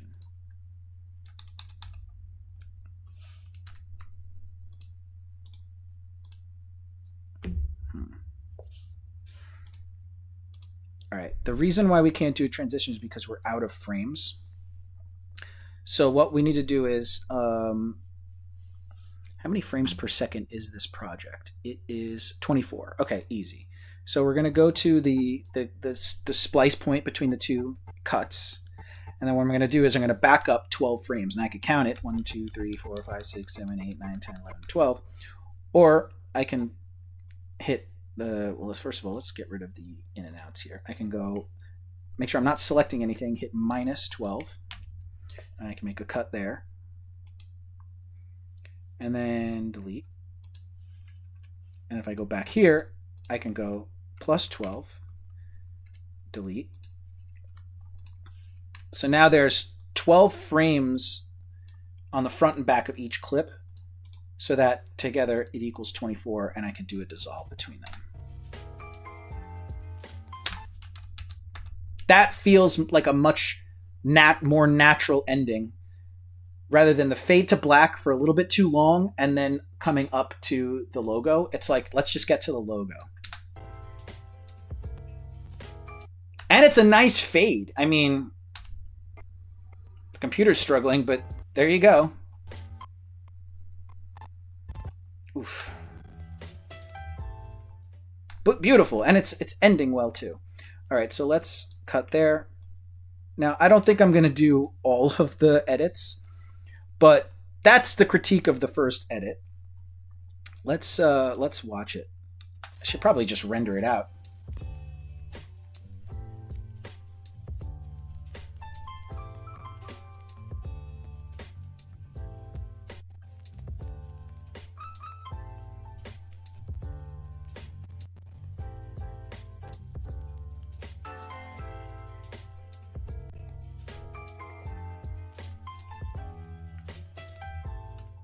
I kind of want the fade out to happen a little bit later. Do I have enough? Man, I'm really going to have to slow this down, but I think we'll be okay.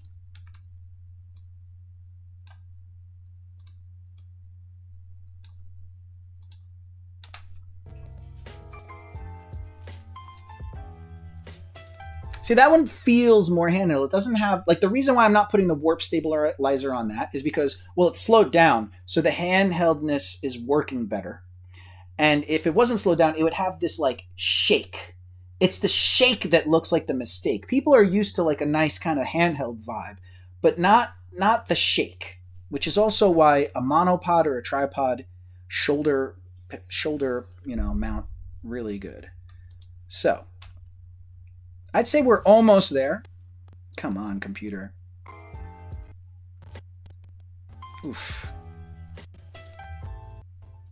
Yeah, computer's struggling. Now this is great. I'm liking the order of the shots.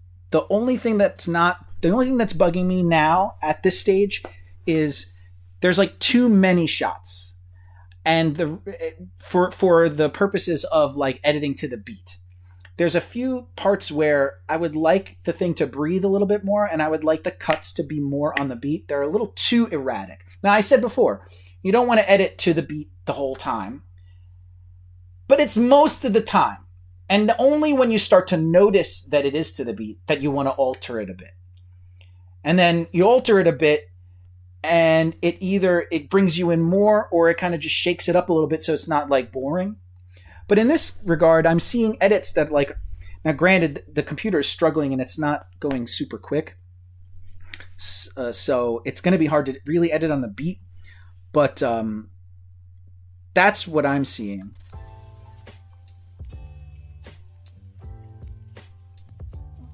So that there feels weird.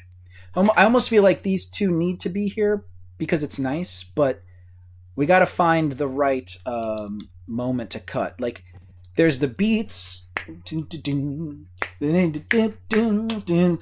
know, there's like intervals in it that you could work on. These seem a little bit out of interval.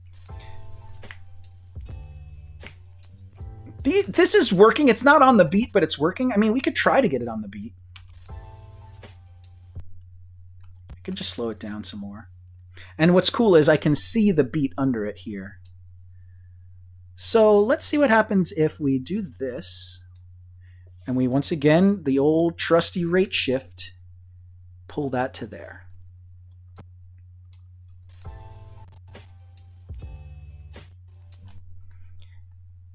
And yeah, let's.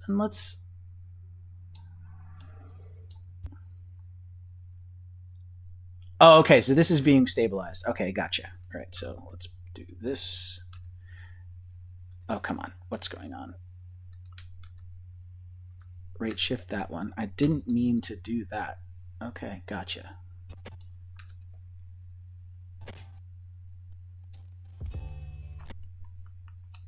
So let's then, rather than doing more work of having to render, we'll make that one a little bit shorter.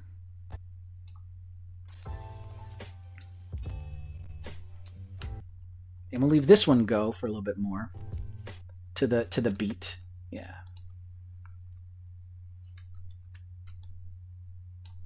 So this one's like a little bit shorter one. Oh, that's right. Damn. Well, I still think that's the way to go. So, yeah, we're going to have to render this one.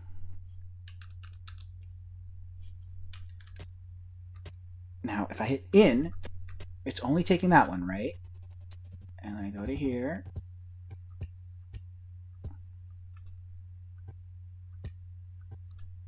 Okay, you better give me that last frame, too. I don't want that frame. All right, we're going to do it again. Export media. This will be Julia 2, as I'm calling them.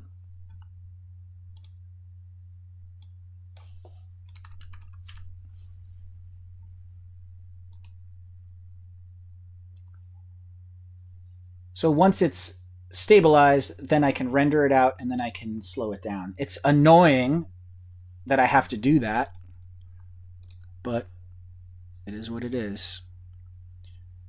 But we're getting there. We're very close.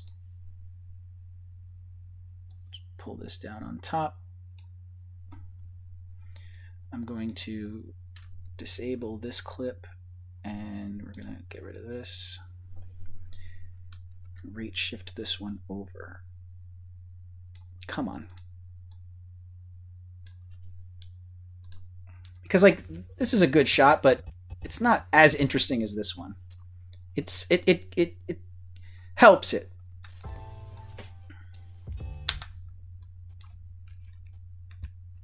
Yeah, my computer's struggling. Ooh, okay. I hear what I did there. Yeah, there's the slowed down audio here. So let's. I brought in the audio as well. I didn't mean to do that. I exported the audio is what I meant to say. I didn't mean to do that. Let's bring this back down so we can see things.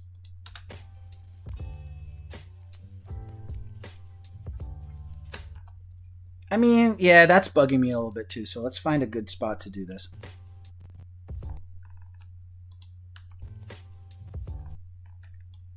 Yeah, I guess it could just be quick.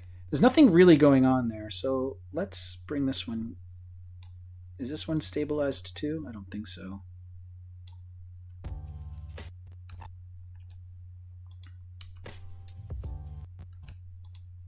Man.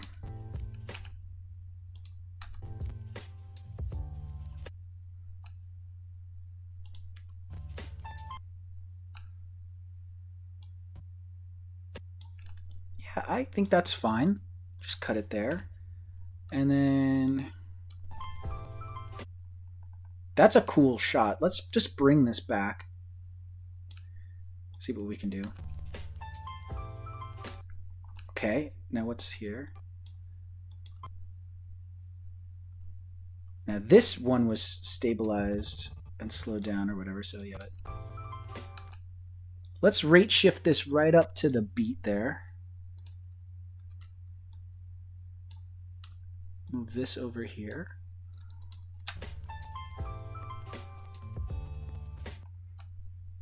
Okay, so can I rate shift this? I think this is the one I brought in. Yeah, okay, awesome. I can rate shift that. Let's bring this one over to here. I want this one to be on the beat. Yeah, okay, so then I can do this, right? Yeah.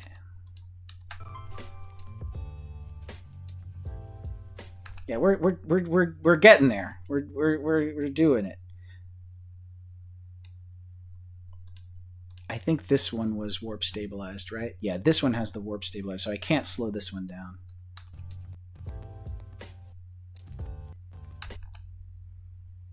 And you know what? Fuck it. We'll just let it be. See, it's starting to get a little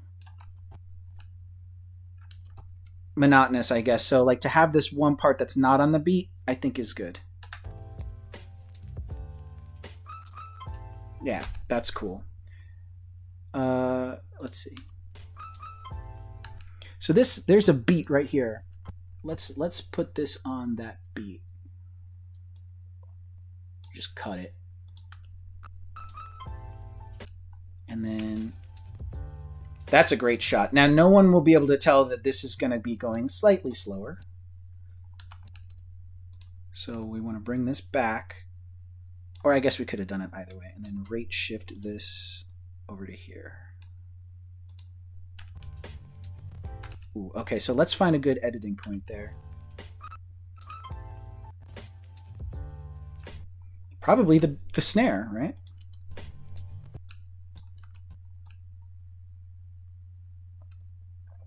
You know what? That didn't even need to get slowed down. So let's not. Yeah, we could just cut it.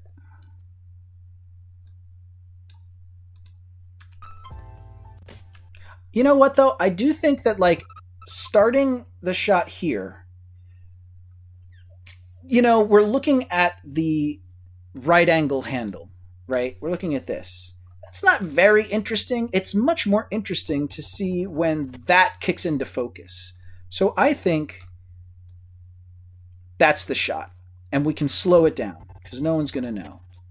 So let's pull this out until we can't anymore. Okay, so it's going to... Well, let's just see what happens. You know what? That's kind of cool. See, by just letting the edit happen like that, we found something that I wouldn't have done. Now the problem is getting back to the timeline here. So let's see what we need to do. We got to like kind of work our way out of this now. So how far does this go? How far does this go? What we can do actually. Ooh, and then there's that. Okay, so what happens here? That's that shot. Okay, so we can... I'm actually going to pull this up here and just pull this out to see how far this goes. Okay, so it's there. All right, so right there. So there is now a gap. This is this new stuff we got to figure out, and this is where I want it to end up. We can turn that off. So we have to figure out how to fill this gap. It's going to be the rate stretch again, but let's see.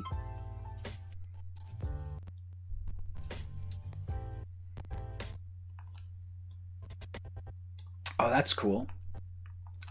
And you know what? It's like right here makes me think that there needs to be some connection between this shot and the next, right?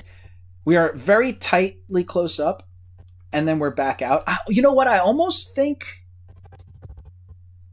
Oh man, can we pull this off? Nah, we can't. What would have been cooler, and well, maybe not cooler, but like what I would stress is, and you could do it both ways. A lot of people, my former business partner always liked to be close on something to like jar you, confuse you, and then pull out to show you what it is and be like, oh, give you a sense of like, oh, that's what I was just looking at. I'm not really of that style. I'm more of the style of like, here's the scene, wide. establish it, and then like, and here's what I really want you to see. So it's like I'm drawing you in. They have two different effects. There's a time and a place for both. I think in this situation, if I was editing it, I would have started with the wide here and had the empty glass come in and then cut to this beautiful detail shot of the beer getting poured. So yeah, I think this is cool. It's a nice detail because like, look at those cool tabs or whatever you call them. That's dope. Then I would have cut out to the wide, have the empty glass come in and the hand come in to pull, maybe give it a nice little pull. And then like on that pull, the beer's coming in and we get this beautiful thing. Now, I don't think I can make that happen here from what I got to work with. So we'll just keep this, we'll keep it the same. But I do think that I would like to somehow like connect this shot and this shot. And I don't know exactly what that is. We could do like a zoom, we could do an effect. I think honestly, like a quick fade is probably all you need.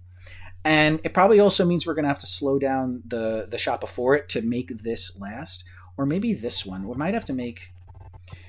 I don't know if I'm going to be able to make up this amount here. So we'll see. How long is this? So we need to make up 1 second and 2 frames. 26 frames. Probably just need to make the whole thing a little bit slower. That could... We're never going to make this feel right because we're seeing human action here. If we slow this one down, it's going to feel a little too slow, I think. But I don't know. I do really like the way this happened. I really like that cut. But I might have to kill that baby to make this work. We'll see. I think we can salvage it.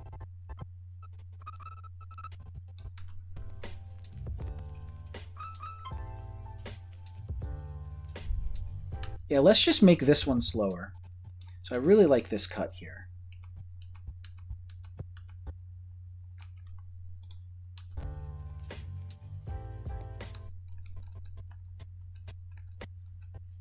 Also, it's like we cut too soon to this one. If you really want to match these two, then this should have had some of the beer still pouring. And then you know, we sort of skipped over a moment in time, it feels like here. But that's okay. That's another reason why I want to do a little quick fade here. It'll connect them a little bit more. So a quick fade, let's start with a half a second. So that's 12 frames, which means I need to cut 6 frames out of each side. So that's what I'm going to do. So here's the edit point here. 1, 2, 3, 4, 5, 6. We'll just chop it. And then I am going to redo the time, so that might not make sense. 1, 2, 3, 4, 5, 6. So that'll be a quick-ish fade. And we need to make up a second. So I do think we could probably get away with this one being a little bit slower. So let's rate shift this to be, I don't know, 10 frames longer. You know what I should do? I should do the rate change first and then do the cut. So let's bring these back.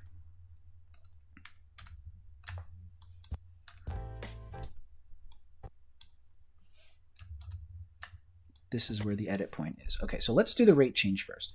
So this one, I think we can get away with maybe making this one a half a second longer. And we'll take a look at the action and see if that still reads as like human. So yeah, let's do 12 frames.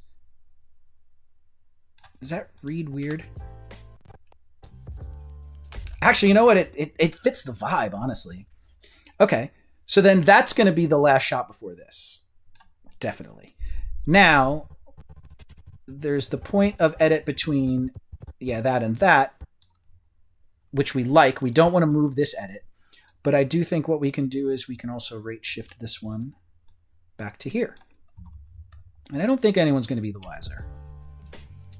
Yeah, it's just a slow pour. You can't tell it's in slow motion. Yeah, great. Okay, so that's working. That beginning of that warp stabilizer bugs me, but whatever. So now, I want to connect these two. I want to see what a half second fade does. Oof. I'm going to actually have to make this a little bit slower. Right? Let me pull this up here. So it means it's going to be a half second shorter. So let's move this. Oops. Let's move this 12. Just moving it 12 frames to here. So we're gonna have to really slow this one down a little bit more. Rate stretch. I think we'll be okay. Let's take a look at how that looks. Yeah, let it simmer. Yeah, let it simmer. Okay. Now what we can do is let's see what a 12-second 1, 2, 3, 4, 5, 6. Let's see what a 12-second fade feels like. It might need to be faster. 1, 2, 3, 4, 5, 6. Right? So now there's 6 frames to work with at the end of one, 6 frames to work with at the end of other. We'll apply the transition, click it, click the transition, and we'll do 12. Okay, so let's back up a bit to get the sense of the flow.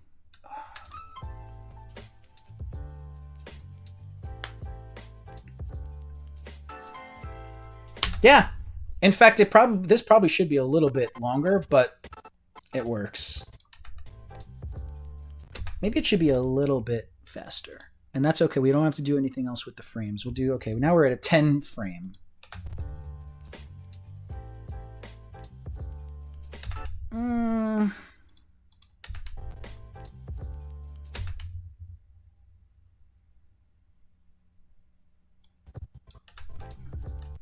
The hand is leaving too soon for me.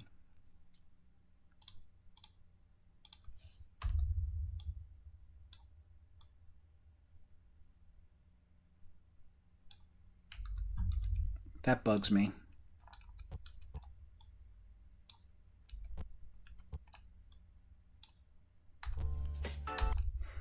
So let's make this slow. Should we do a speed ramp?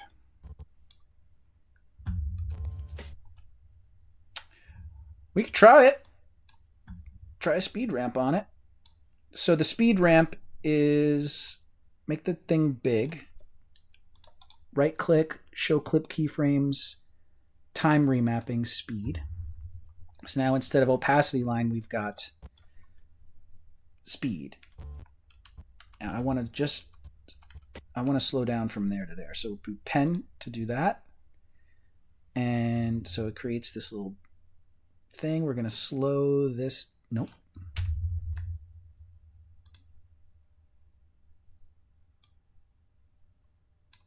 Hello? Oh, I see. Okay, yeah. Slow that down to like 50%. So yeah, everything before the hand leaves is now slower. Nah, it's not working. There just isn't enough frames for it to be like smooth looking. And it's back to normal speed there. Well, let's see what happens. Now, if I do the transition here, it's going to pull the frames from before.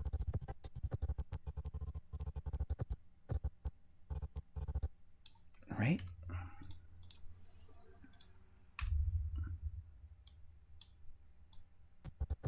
Yeah, so let's do 5 frames, 1, 2, 3, 4, 5, and cut there. Or actually, let's do this way, just in case. So, oh geez, okay, so it starts here. So what I'm going to do in this case, just because like I'm scared that the overlapping frames is going to be, this is another technique.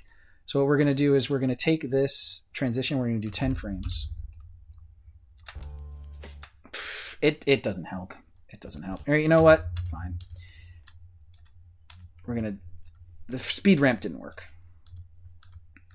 So we'll put it back to where it was. There. So how long is this? Hello?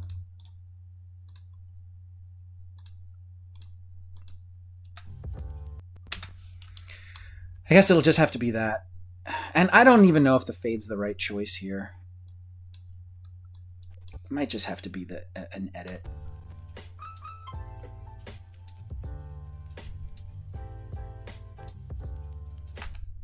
Nah. Yeah.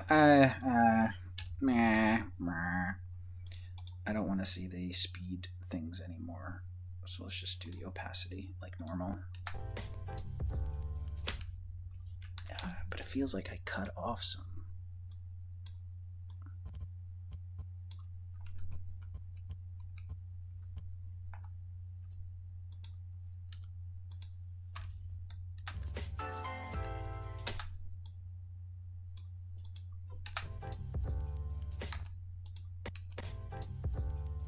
Why does this feel like it's like closer?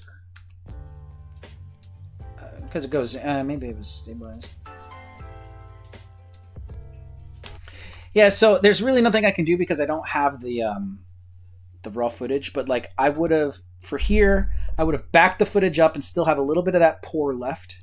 And then for here, I think I would have, and let's just pull this out.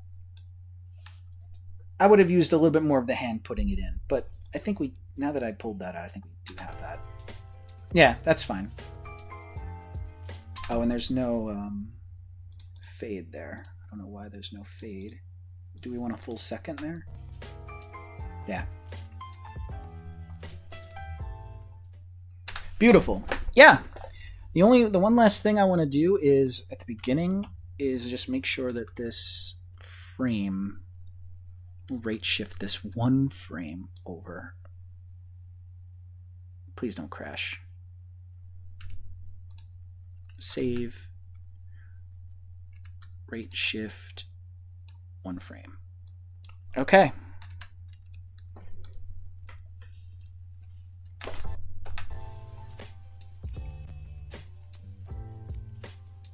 Now that I'm watching it again, this shot here bugs me. It's too quick.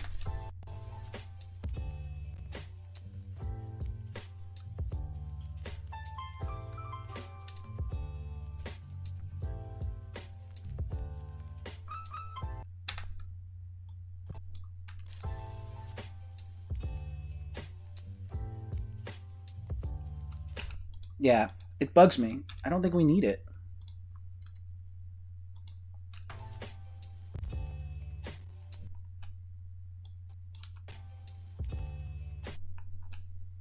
Let's see what happens if we just put this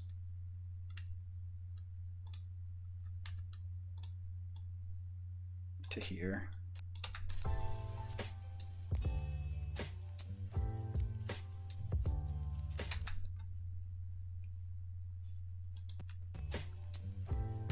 Oh, that's right.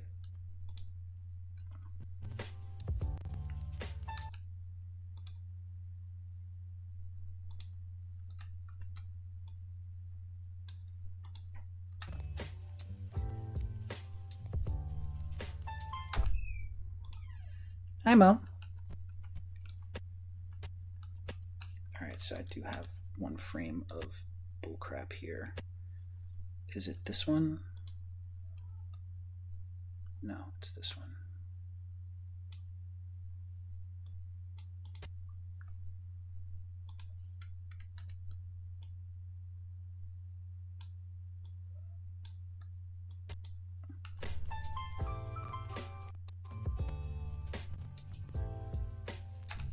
Yeah, I mean, it's just like you don't want to be beating edits over the head of people, you know?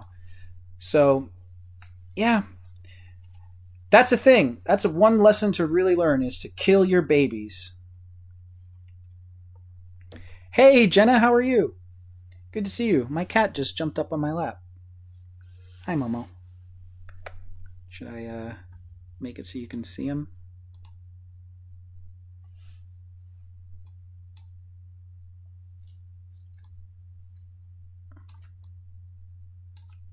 Hey, Momo. This is Mo. It's good to see you, Jenny. Sorry I didn't see you there. I don't know how long you've been there.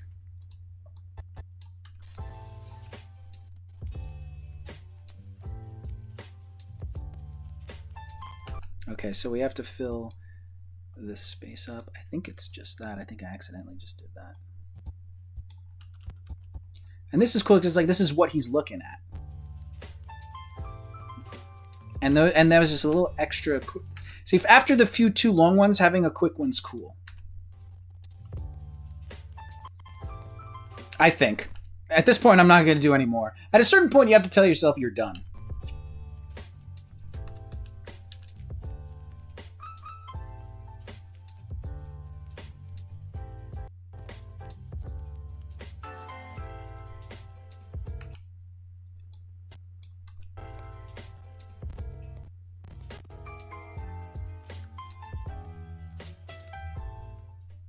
All right, there you go. I'm done. So let's render it out real quick. We'll do O and I, and we'll just render it out, and I'll send it to the person whom I critiqued the thing. So I don't know if this helps or if I'm coming off like an asshole, but you know, that's just the one. I could do the other two if you want me to, Julia. But for now, I think, you know, how about I quickly go through the other two and I just don't do all this work. I'll just talk. Julia, re-edit. So let me just spit this out real quick. It shouldn't take too long. Look at this kitty.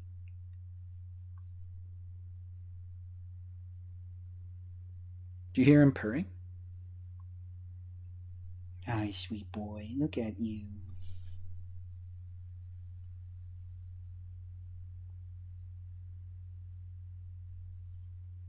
Hope you can hear him purring. Yeah, I don't want to fuck with the mic too much. Okay. We'll just walk through this. Second edit.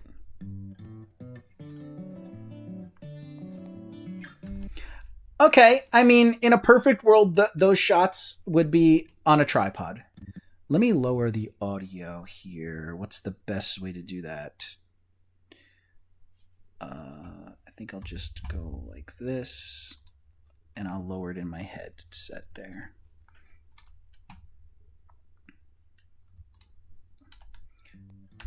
Oops. Okay, so I don't know why that's glitching like that. Establishing shot. Beautiful. Love it.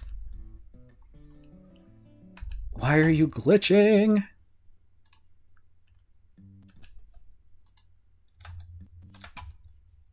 It wasn't glitching a second ago.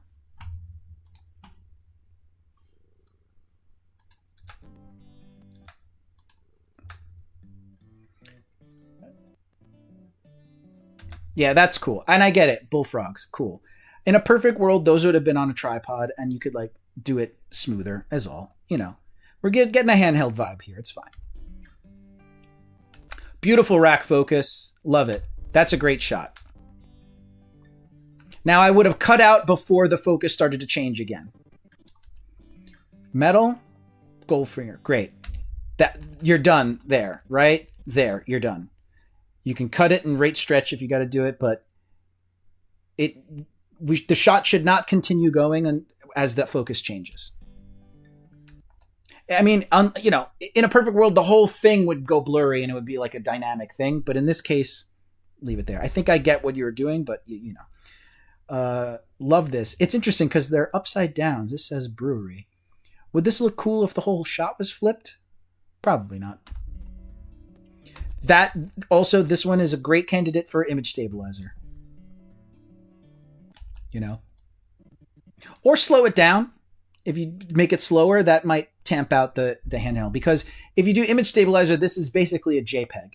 So maybe this is better if you slow it down. That way the handheld gets like made more swimmy and it feels more handheld, which goes instead of shake. We want to avoid the shake and do the handheld, especially since that's the vibe that's been established in the video so far. Great shot. That's cool. I mean, this is great. This is great. A nice little editing effect. I love it.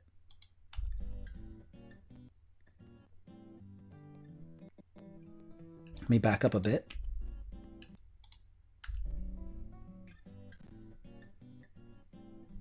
Now, if you want to do a little extra, if you want to go a little extra hard, it could have been bum bum bum bum bum bum bum. You know what I mean? You could have done 6.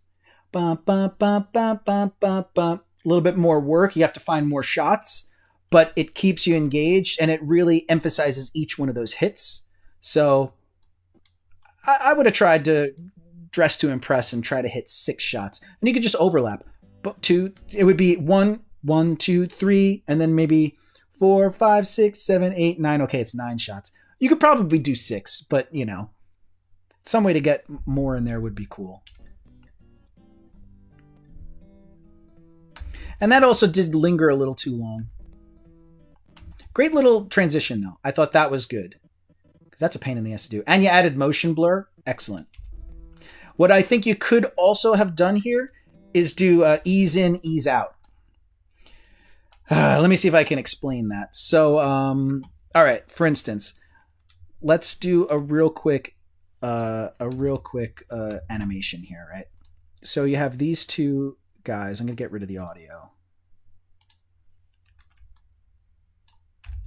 This is something I learned from a graphic designer. So we have two things on top of each other, and we want to do the same thing. We want to move one, start there, and we'll animate the top one. Can you see what I'm doing? I'm going to just turn my thing off for a minute so you can see what I'm doing.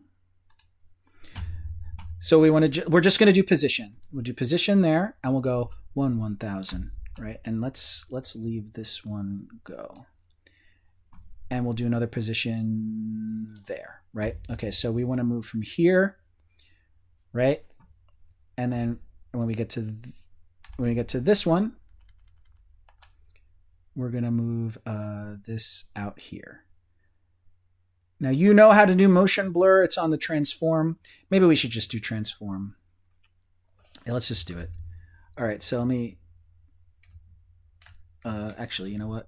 We'll put those keyframes back in, and we'll go to Effects, Transform.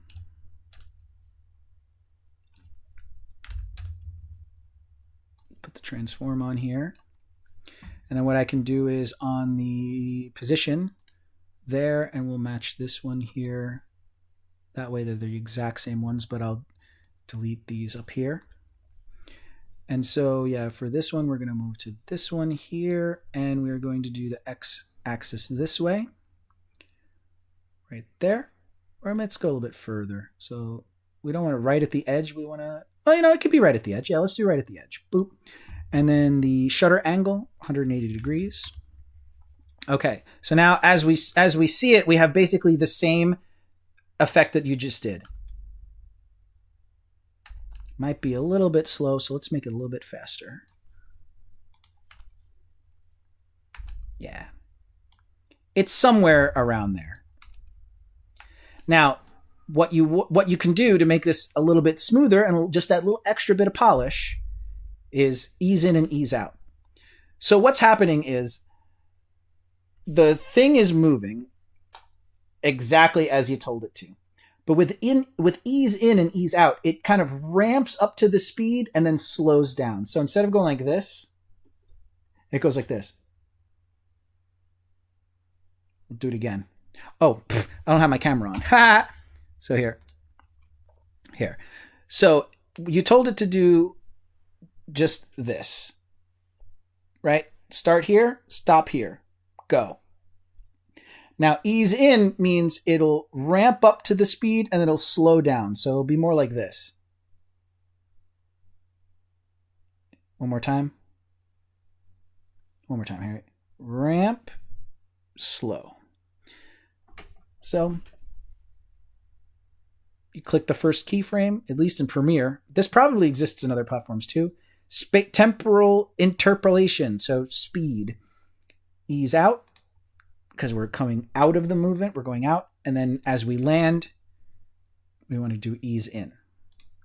So let's take a look at how that looks. It's a very subtle thing, but how do I make it more noticeable? I don't know. But once you start doing ease in and ease out, it'll start to make sense, especially when you're doing like a zoom on like text or something. It makes a big difference. Yeah, so let's make it real quick.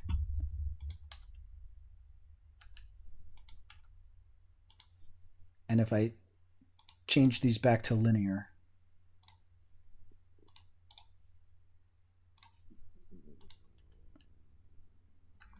it's pretty subtle, but it's definitely something you can do. Anyway, let's get back to here. I do like the motion blur on it, but yeah, that's a little bit slow, yeah. I think a little ease in, ease out, and ease in. You want to ease out and then ease in. I think that'll just add that little extra bit of polish there. That's good. Looks like it's slowed down. Yeah, beautiful. So I said all the critiques for that one. Now here's where that thing I was talking about with the intentional bad camera move. It's good. Looks like a little bit of warp stabilizer happening already, which is good.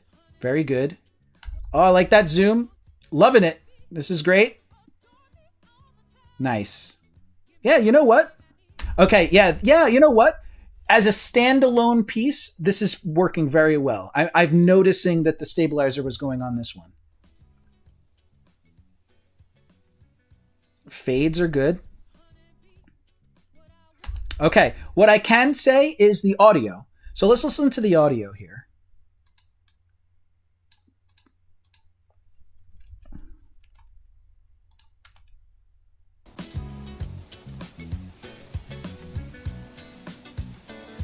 Okay, so now we're not on the grill anymore. So the sizzle should go away. Also, there should be a fade in for the sizzle and everything. A quick one. 5 frames. The fading out of the sizzle should be happening here. It should be gone right now. Yep. So that's really all. That's a cool little thing there. That's good. Yep. Now, the only other thing I could say with this is, like, if it was a little bit more on the beat, it would hit harder. You know what I mean? Like, if that thing would have happened on the you know what I mean? It would be hitting harder. Oof. Yeah, that's great too. Yeah, and I love that. This whole move works so much better because you have stabilized all the other footage. So great job. Yeah, I mean, could we?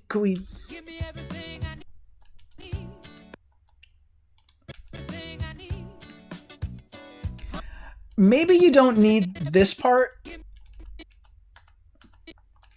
You might not need this. Just take it right from the move. You want to emphasize that it's the move, you know, rather than like that little couple of frames before the move. So once again, just maybe like there.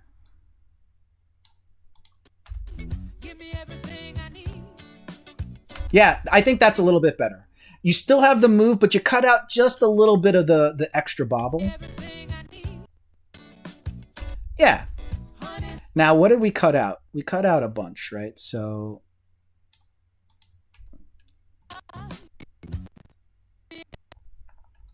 Or we cut out all of this. So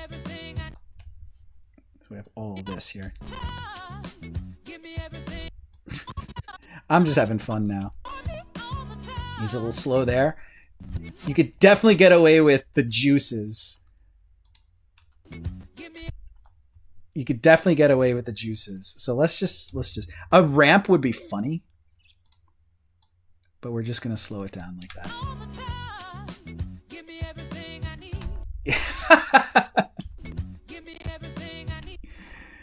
Or you know what would be funny? Actually, you know what? Instead of a ramp, we could just do like,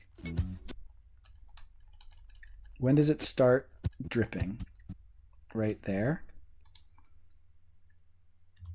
Okay, so then that's where we do this.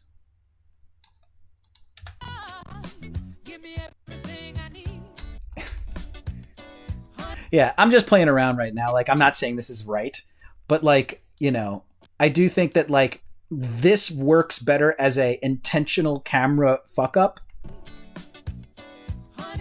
because of how how authentic it is, and like you don't need that little bit of extra camera fuck up, even though it's good.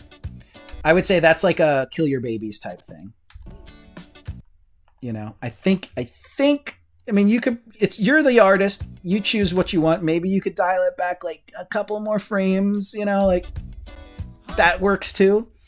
But just that little bit of stumble in the beginning will make this camera move even better. And I get it. I've had to argue this. There was one time where there was a camera focus check happening in a video, but the person that we were interviewing said something really cool, and I left it in, but it was the only fuck up in the entire video, and I left it in because of the authenticity of the person speaking, and I had to fight for it. My business partner was like, that's what you have to cut. You know, you can't leave that in. It's a fuck up. It's a mistake. And I'm like, I know it's a mistake, but I think like the authenticity of the take, of the performance, of the natural reaction of the person that was speaking overrides the camera fuck up, and in a way shows you that we don't care about how it looks. We care about what is being said.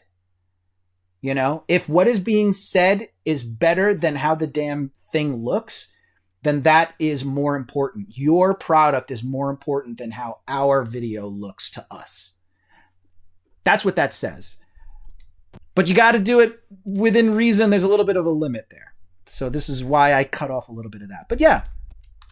So that's the whole thing. I've probably been talking for like an hour about this. Oh my God, there's more people here. I don't want to alarm you, Steve, but your head looks very small from this camera angle. Yeah, you know, I have a small head. I don't know what to say.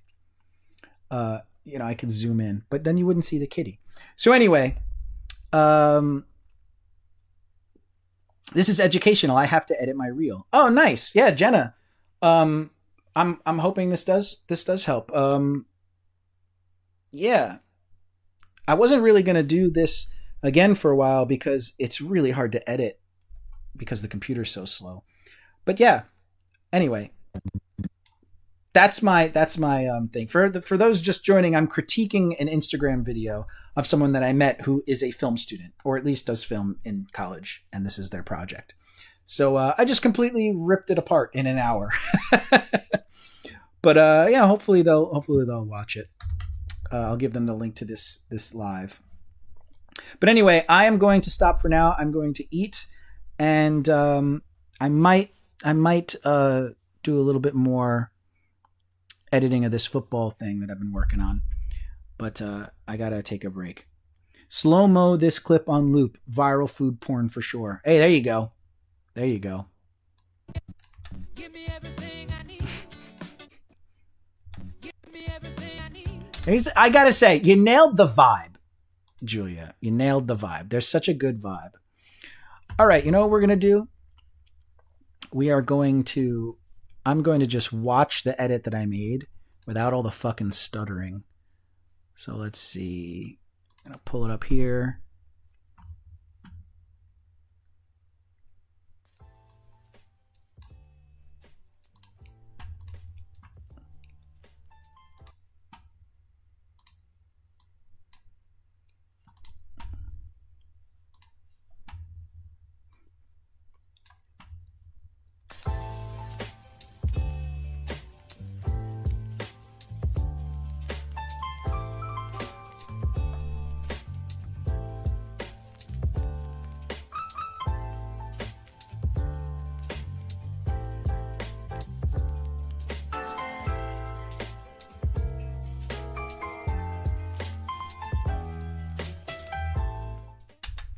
Yeah, as opposed to what it was before. So I guess we'll watch what it was before. You're seeing this, right?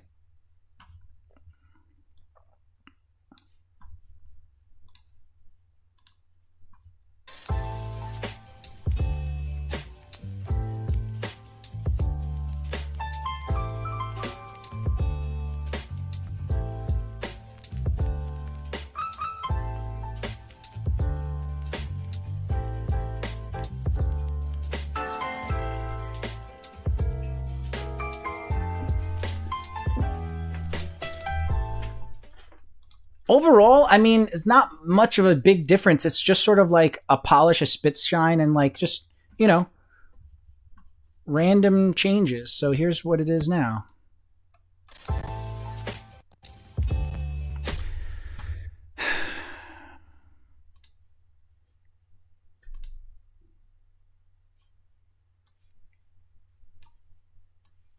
Oh my God.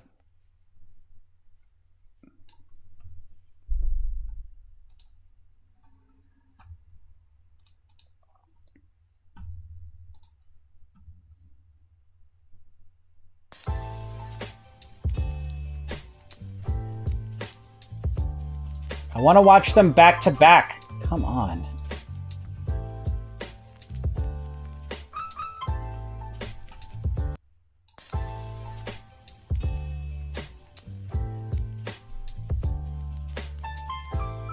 See that now? That one feels so quick.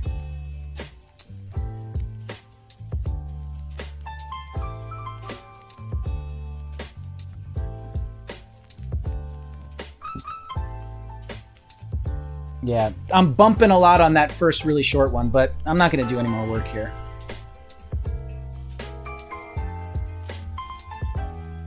Anyway. And let's watch the original. Watch, I did all this work and like people just like the original better.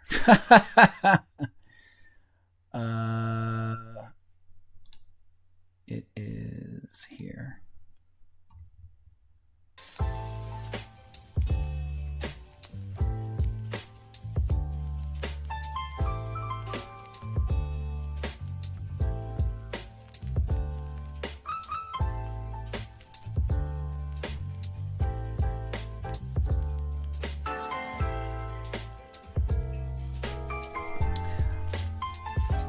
That's probably the biggest thing I don't like is the fade to black and then the fade back up. But yeah, you know, it is what it is. This is once again, like I am editing this based. I'm taking the file, the Instagram page. I'm taking the Instagram reel and I'm editing that as my raw footage. Whereas, like, if I was there editing this, I would have the raw footage, so I'd be able to go back and forth and choose, you know, shots, frames that were a little bit before, a little bit after, and maybe like there wasn't footage of the beer, you know, before it was getting full from the wide shot. You know, come to think of it, this pour is probably this pour. She probably was up close, you know, got a good shot, walked back, zoomed out, and got this of the same beer. That's probably the same beer.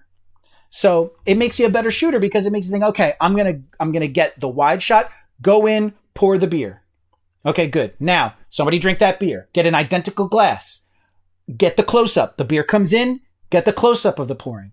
You know, so you have two completely separate takes of the wide shot and the close-up. But what probably happened is that this shot is that beer. And so there isn't, you had to edit out the part in between. And I've been there. I've done that. So it makes you a good shooter going and trying to edit the stuff that you did. And you're like, I wish this shot went on a little bit longer. You know, I wish I had a little bit, another take of this, another angle of that. I wish I had an angle of myself that wasn't making my head look small. But anyway, just add a sound effect going, yeah. Have a happy new year to you as well, Jenna. All right, I am going to stop for now and, yeah, eat something. But anyway, thanks for watching. This is sort of like a proto stream. I'm going to be doing this more in the future, either just live streaming or, you know, shooting in this setup, but my room is very messy. Anyway.